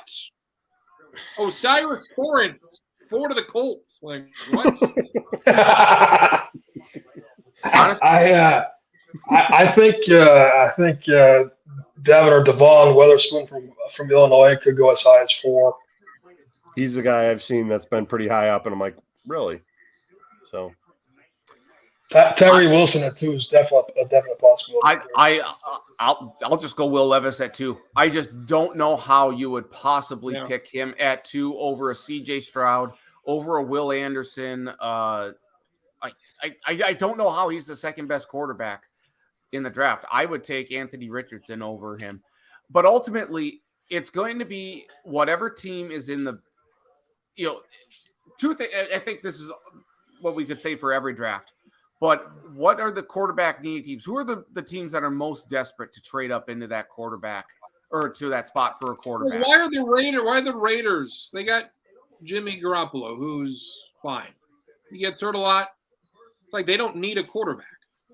And this is That's why that's why I think it's pretty sneaky that if it's not 1, 2 of the top quarterback wise, which I ultimately think it will be, but if it's not, Indy's taking a quarterback at 4. They probably want C.J. Stroud to fall to them. But it would not. All this steam about Levis at 2 is just fucking crazy. But if one of those guys falls, drop. If he doesn't go to the Raiders at 7, where does he go? Right. Probably 60. Tennessee or Washington. Yep. I agree with that. I think I just don't trust what the Raiders are going to do. I think whoever they draft, we're going to be like, what? What are the Raiders doing? I don't trust them to take. I mean, if they take Jalen Carter, if Jalen Carter falls to them at 7, I think they almost have to take him, and that would be fine. But I don't trust the Raiders to have that environment to the for goodness sakes, the last put him in Vegas. That'll be good. Yeah, one of the last. Yeah, because high speed chasing and Alabama players in Vegas do wonders. Oh wait, no, they don't. I mean, I'm sorry, but that's the first thing I think. I just don't think the Raiders have that environment that would be good for Jalen Carter. I don't trust the Raiders to make a good pick. I don't know who it's going to be, but I think it's going to be a reach, whoever it is. And if it's Jalen Carter, that's not necessarily a reach, but I don't think that's a good fit for that environment. Not necessarily it's a bad pick as a player, but overall, no. How much do you consider the school they come from, Alabama, who never had a good quarterback since Joe Namath now has had 2 really good quarterbacks? These Ohio State guys have not been good, and we have another Ohio State guy that's going to be a top pick. Do you factor in, these guys have not been good? Any factor of that going to, this guy's good or not? I think it has to be in the back of your head. I think it does, but I don't think it should be really all that much part of your decision making. It's an individual basis, and if you're sold on the player, it don't matter where they went to school, in my opinion. Like, why doesn't anybody say, Marcus mentioned, gimmicky offense for Tennessee. Why doesn't anybody mention that with Ohio State? They spread it out. They throw it. I would call Ohio State's offense a lot more traditional than Tennessee's. Even though it's obviously there's a difference between being constantly high powered and having 2 or 3 weapons that are. Because we haven't even talked about, but how sold I'm on JSN this year from Ohio State receiver. They got Marvin Harrison Jr., who's 10 times the prospect that JSN is still sitting there for next year. I mean, he's a top 5 pick next year, top 10. You can make an argument he should be the number 1 pick, honestly. Right? Yeah. I don't. Caleb Williams is going to be, but yeah, it's gonna be one of the quarterbacks. It's going to be Caleb Williams, Drake May, or Quinn Ewers. But Marvin Harrison should be a 3rd, 4th, or 5th pick next year. Do we underrate receivers considering it seems like they make the biggest impact? Jamar Chase, Justin Jefferson, they can be good right away. I think Jamar Chase finally blew that up. That when it's a guy, it don't matter if you need a guy, you can go get him as long as you're sure they're going to be really good. It's still definitely some of the old school thought is that taking a receiver that high is obviously a risk. But in this day and age, if it's a stud, go get him. Like they got Josh Allen, Stephon Diggs, he got good all of a sudden. They got Jalen Hurts, A.J. Brown, he got good all of a sudden. Yep. Yeah, let's get a really good receiver. Well, okay, I was just going to say, like receivers, like to me, like the most important position in which they can be good right away and they can make a huge difference. They can make your team that much better. Yep. I just don't know if there's that guy though. I like Jalen. I like Jalen Hyatt a lot. I would take him. I'm hesitant on Quentin Johnson. What happened to him? It's like, okay. Yeah, Sure. I think Jalen Hyatt's a potential first round pick. I would be okay with. Take him in the That- third round. I'll go on. I board with that. think he's a first round pick. I would take him over Quentin Johnson. And I don't know if I think, but that's part of the bias here or the recency bias towards this, because you think of Jalen Reagor and how bad he was coming out of TCU. Not bad, but just the lack of He's success terrible. that He's he's awful. had. Yeah. And That was Jerry Kill's fault. He's got no hands. Jalen Reagor has no hands. Let me just interject to say that Pierre Strong wears number 35 for the Patriots. Right. So, And Wouldn't Bijan that- Robinson, still not a people good like number. him a whole hell of a lot. And he might be really good. Bijan Robinson's going to the Hall of Fame. There, I said it. He's good. Is he like a Christian McCaffrey? Is he what is he? His comparison that I've heard, and it makes 100% sense. He's the closest thing to Marshall Faulk since Marshall Faulk. Oh, there you go. Very, very, very, very good out of the backfield, catching passes on top of big, just an elite downfield runner too. Like if the fucking Eagles get him, I mean, fuck. I mean, Yeah, exactly. Come on. That's why that pick at 10 it would be a quote unquote luxury pick because they don't need another weapon all that badly. But if they do, holy shit. I think the one thing with the Eagles too, you could look at their offensive line, Yep. because you aren't going to have Jason Kelce forever. There is some potential weakness there, and you have a $200 million quarterback now that you have to protect. In 250. I know, over 200 million. That's right. 5-year, 255, 179.304 million guaranteed. So it's a lot. I think offensive, and that's why I think like a Peter Skoronski or a Paris Johnson makes sense. If I love this draft for the running backs. You can get depth running back here somewhere. Like I really like Tyjae Spears from Tulane. I like him a lot.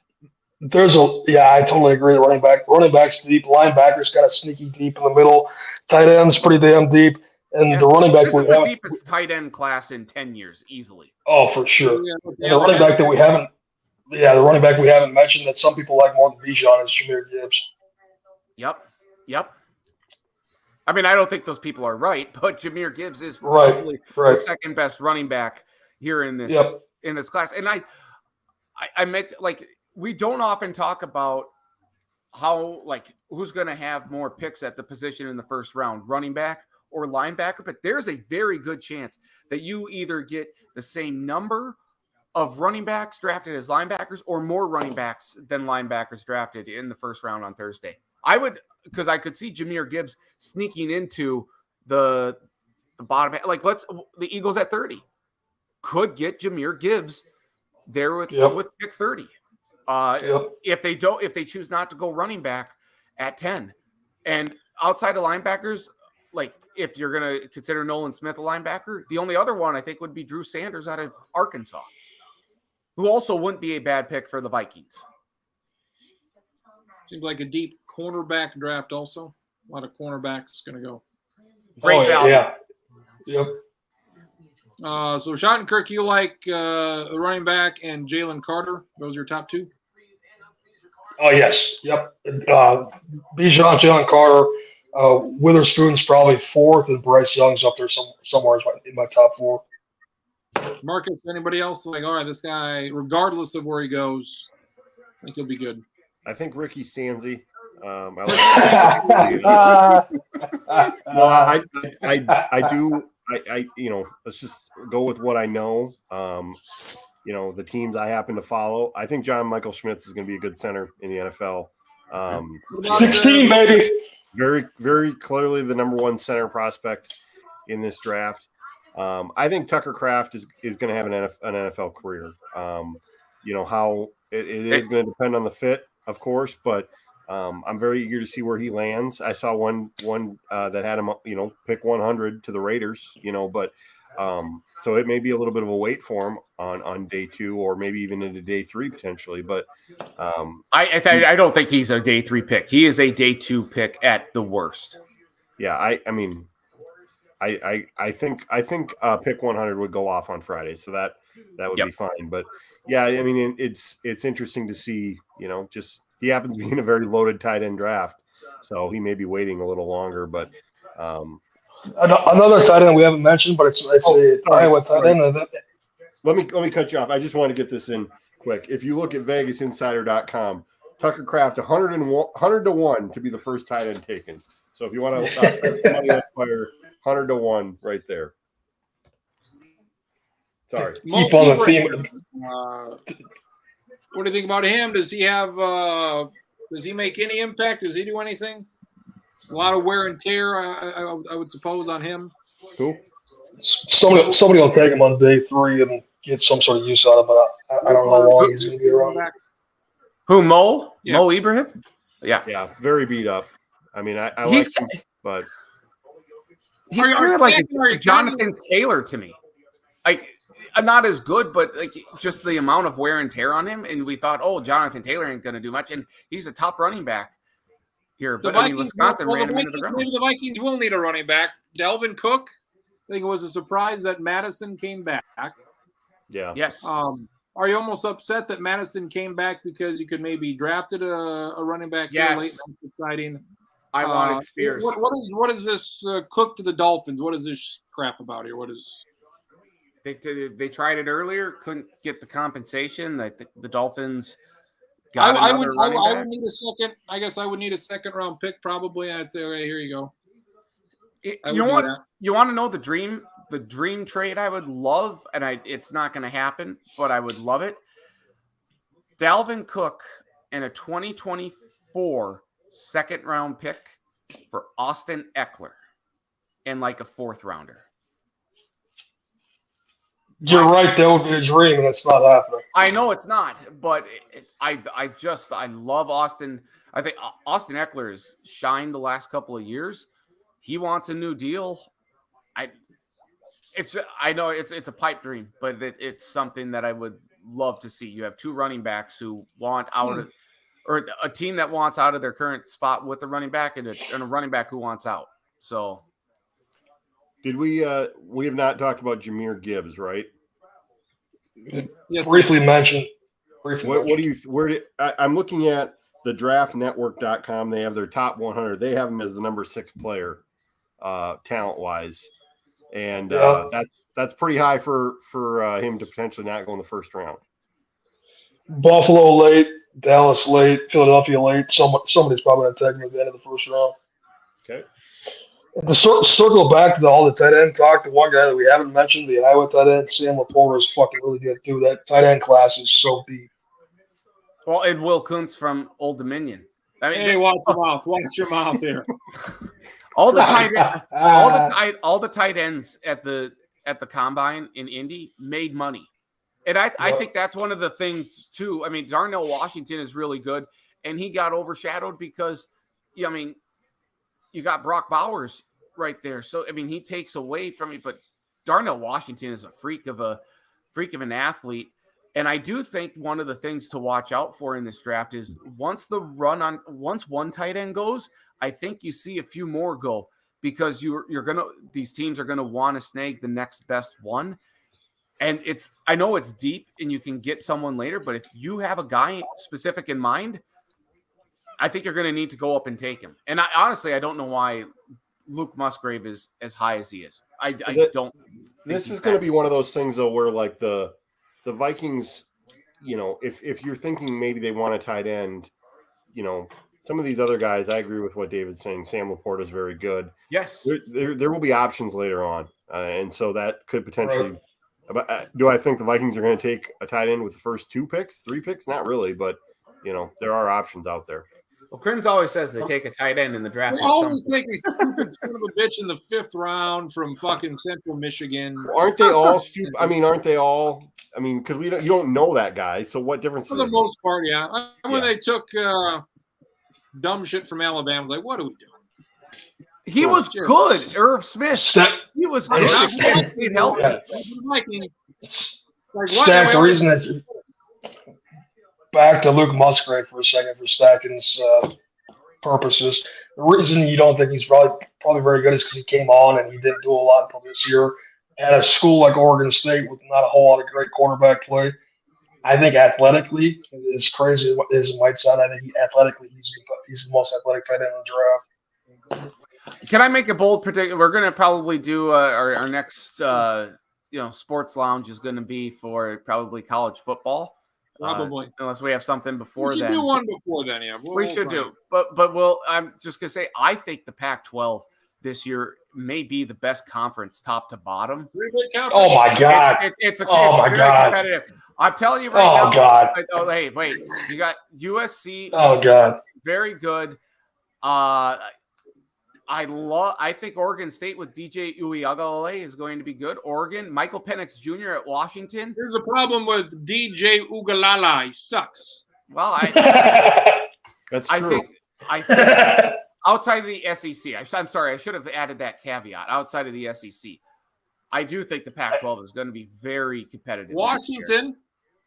I say, yeah, with Michael Penix. Yep. Washington, Oregon, Utah, USC, all very One. Oregon Wait, State this week. one. It's one. It's definitely the conference top to bottom will probably be as good as it has been in a decade plus. UCLA, even without DTR, should be decent. But if we're talking college football, it's USC's time. It has. Oh, yes, Is it ridiculous to say why this is their last year in the Pac-12? I believe so. Is there? Well, maybe one more. I think this is it. This is supposed to be it. Is it ridiculous to say if the 2024? Pac-12 doesn't get a playoff team in this year that it's probably never ever going to happen again? We'll see Right, what because they happens. might cease to become the Pac-12. Don't say never Like, ever. like UCLA is not relevant, but USC is. You lose them, I don't know. Maybe it makes them more likely. I don't know, but it seems like if it's not this year.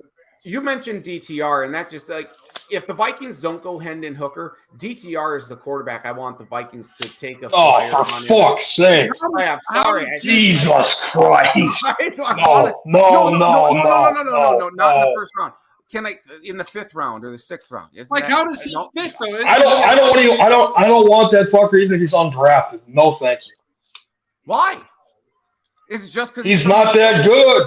Oh. He's not that good. Chip Kelly offense. When's the last time a quarterback? I mean, Marcus Mariota. Or where are we going with? The quarterback play in that system, undersized, and he has a very, very, very, very high propensity to throw stupid passes late in games.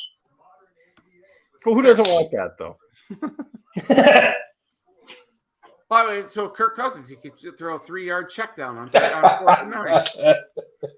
Final thoughts, draft-wise or otherwise, stacking. Yeah, I always come up with a bold prediction or two. I like this year's draft because we don't know what's going to happen. Yeah, we feel Right. like all right. We know who's going to go one. And we feel like the Colts are going to take a quarterback, one of the bad ones. The Raiders suck. Lions and Eagles have a chance to really do something here to solidify themselves as like maybe the two favorites in the NFC. Along with San Francisco, it would be San Francisco, Philadelphia, and maybe the goddamn Lions. Yep. I think the Lions are a team to watch out for too to draft a wide receiver high. Honestly, Jackson Smith. I wouldn't bet on it. Jackson Smith and Jigba at 6. Just given what's gone on in the last couple of days or so, I always give a draft prediction that's bold. It sometimes it pans out, sometimes it doesn't. I would have said that that the Texans were going to go QB number 2. I don't think that's the case anymore. I really think it's going to be a Tyree Wilson from Texas. That's not a bold. Prediction. I know. It kind of is. Why not Will Anderson? I was looking for bold. I used tag, and I was looking like Tucker Kraft at number 8 or something. Well, I mean that's possibility. Okay, you want to go if we really want to go bold here. I do. We got him, boys. We got him. He's gonna say something stupid. Hey, I've been right more often than I've been wrong. I think That's not true. I got what I get Ezekiel TJ Elliott Hawkins. 1 year was a pick of some sort. 2021, I got 12 right. My individual one sucked. Brandon Whedon is my crown achievement, my crowning achievement for bold predictions. Why don't I go this? I think both. Let's go this. I'll go bold prediction here. I think both Seattle and Detroit take a quarterback in the first round. That's bold, boys. That's bold with a capital B. That's With a bold. capital B. That's bold. Who I the can hell live they with that. taking? I think Seattle would take an Anthony Richardson, and I could see Detroit taking Hendon Hooker. I would fucking love to see Seattle take Anthony Richardson. Honestly, I would. Or like What about in the or rain? Will Levis. How will we do in the rain? Big hands. Got the big Well, hands. the fucking, when it's dry out because he sucks. How was his hand? Can you imagine if CJ Stroud fell to 5? I don't think it's going to happen, but they both have 2 first-round picks. They both have quarterback situations that, I mean, for as good as Jared Goff was in Detroit, That's the thing. I don't know. That's the thing I come back to. Everybody's saying, "Oh yeah, Detroit's happy with Jared Goff." Okay, I mean, are any of these guys better than him though? He's no, I don't think they are, but it's just like, yeah. I mean, If Stroud falls, Geno Smith is now. going to be. They can. I would if I'm Detroit. I'm not wasting a pick on a quarterback who's not going to play. I mean, you can. I'm win not this either. division. And I mean, I realize Jared Goff wins the playoff game. has played quarterback in a Super Bowl, so that's if CJ Stroud falls to 5, rest in peace, Pete Carroll. He'd have a heart attack because he'd take Okay, it. He won. I was going to say, like, what does that mean? Like, I mean, his that career means is he doesn't get to coach done, him. or- That means he doesn't get to coach him. Oh, I know. If CJ Stroud doesn't go 2, you feel like the Colts like Anthony Richardson. I can't see CJ Stroud falling past 4 to. If To CJ Indy. Stroud doesn't go 2, I can't either. Yeah, I just I don't know. like you just look If at CJ Seattle and Stroud Detroit. falls, if CJ Stroud falls past 4, here's my bold prediction: if he doesn't go in the top 4, he doesn't go in the top 10. There you go. I I agree like with that. that. Yep, I He agree goes with that. 11 to Tennessee, or maybe 12 to Houston. I will also I will give you another bold prediction. We will have the same number of running backs or more running backs drafted than linebackers. Well, we have to define linebacker with all these edge guys, but yeah, That's that- true. yeah. I'm talking like a Nolan Smith, Drew Sanders, or something. Like this linebacker class is not strong at the top. not great. So I will say more running backs, the same number, or yeah, I get that it's difficult to define between edge, but like a true linebacker, I'll take more running backs. Schottenkirk, final thoughts. It's kind of a weird first round, and I do go through most years and my own personal top 50 based on stuff that I read and based on personal opinion of guys I've watched more of than I haven't, whatever. And I tend to give out first round grades, and most years my tradition somewhere between 22 and 24 guys that I give out through first round grades for. I've got 15 through first round grades this year. I don't think it's a very good class overall. I just don't. Marcus. I don't have any final thoughts. I am excited for this draft. This was another year where I swore off draft talk for Lent. I didn't want to hear about it. So the 2-week period between. You're welcome. I mean, You're welcome. whatever you said to me, I just ignored, so it was fine. I love hearing about it now. I love talking about it with you guys. It's a lot of fun. I'm excited to see what the Vikings do another year where we're not really sure what's going to happen. They could do anything. They could trade up, really go get the quarterback. It'd be awesome if they traded up and got CJ Stroud. I don't think they have the resources to do that. Boy. That'd be awesome, but they're not. I don't think they're going to do that. So, and then, whoever they pick, if they stay at 23, would be a surprise. And obviously they could trade back. I'd be fine with that. We discussed that. So I think it's great TV. That's why we always tune in. What if you traded Dalvin Cook, Daniil Hunter, 2 first-round picks, and a second-rounder for the number 3 overall pick? That's a lot. Fucking Christmas. And then you take CJ Stroud. I don't. No. That's a lot. I don't That's know a how it lot. would work salary wise, but No for you me, got my dog. attention. Who picks 3? Arizona? Yeah. Yeah. Yeah. Stacking your thoughts on the bloodline. Go. On the bloodline. Jeez. Finish. Never mind. Was that a Some sort of wrestling WrestleMania thing? wrestler? Yeah. Yes. Cody Rhodes, hey. Should Cody Rhodes have won? Yes or no? No, he could not have. Yeah. All roads lead to El Paso, and no. They do not. I think the Vikings trade back. Do we all think they're taking a quarterback at some point? If Will Levis is Yes. the pick, regardless, I'm just going to say I'm done with the Vikings for a year. No, you'd be very excited. Honestly, if they do No. take him, we would hype ourselves up. We would. No, I would not. Nope. Just I it'd don't be want. just. No. I guarantee 99% of people stacking, you might not, but 99% of people that would be shocked or mad or confused as to why it's Will Levis, by August, they talk themselves into it because that's what Vikings fans do. I know. Yeah. I would not. All this talk about some of these quarterbacks I don't like. I'm starting to warm up to Tanner McKee in the 4th round or whatever. Because He's tall. He's 6'6". he played at shitty Stanford. Hendon Hooker's the only guy I would want. If it's not him, don't take anybody. Here we have it. I wonder how well he plays on the street. Hard to say. Any wrestling That's talk bad. here? That's You had WrestleMania. It was a good WrestleMania. The ending maybe soured some folks. What are your feelings on a big WWE sale? A lot of news. You got CM Punk. Yeah, coming back, probably. tons of news. That's the big news. Yep. Wrestling is a little bit interesting. Yeah, very, very. The 2 nights of WrestleMania, I thought Saturday night was a lot better than Sunday night. A lot better. I think Saturday was one of the better nights in a long time. Not that we're a couple of weeks away from it. Sour ending. Rhodes probably should have went over. I mean, it was perfect time. Yeah. So when does I don't. It's got to happen soon. He's still, as hot as possibly can be. Are they going to wait till SummerSlam? Probably, but it's not going to have the same.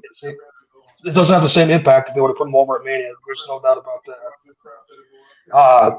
With the sale, awfully interested to see the combination of what they do with the connection with UFC and the resources and the potential crossover and some more gimmicky stuff that they could potentially pull together. And CM Punk getting his own show, essentially, from the sounds of it, starting here this fall on Saturday nights. And from everything I've been seeing, the AEW roster is basically going to have full, if you want to work with him, you can. If you don't want to, that's okay. You don't have to, which is just fascinating. But he's the biggest star, even though he hasn't been around for a while, hasn't wrestled how goddamn long. He's still definitely their biggest star. So doing something like that does make sense. A lot of good. Should be an interesting wrestling summer. So that's for Nathan Stacken, for David Schottenkirk, for the dentist himself, Marcus Straps. With a mock draft 290, and Alman, you tell Alman to suck. That's how we.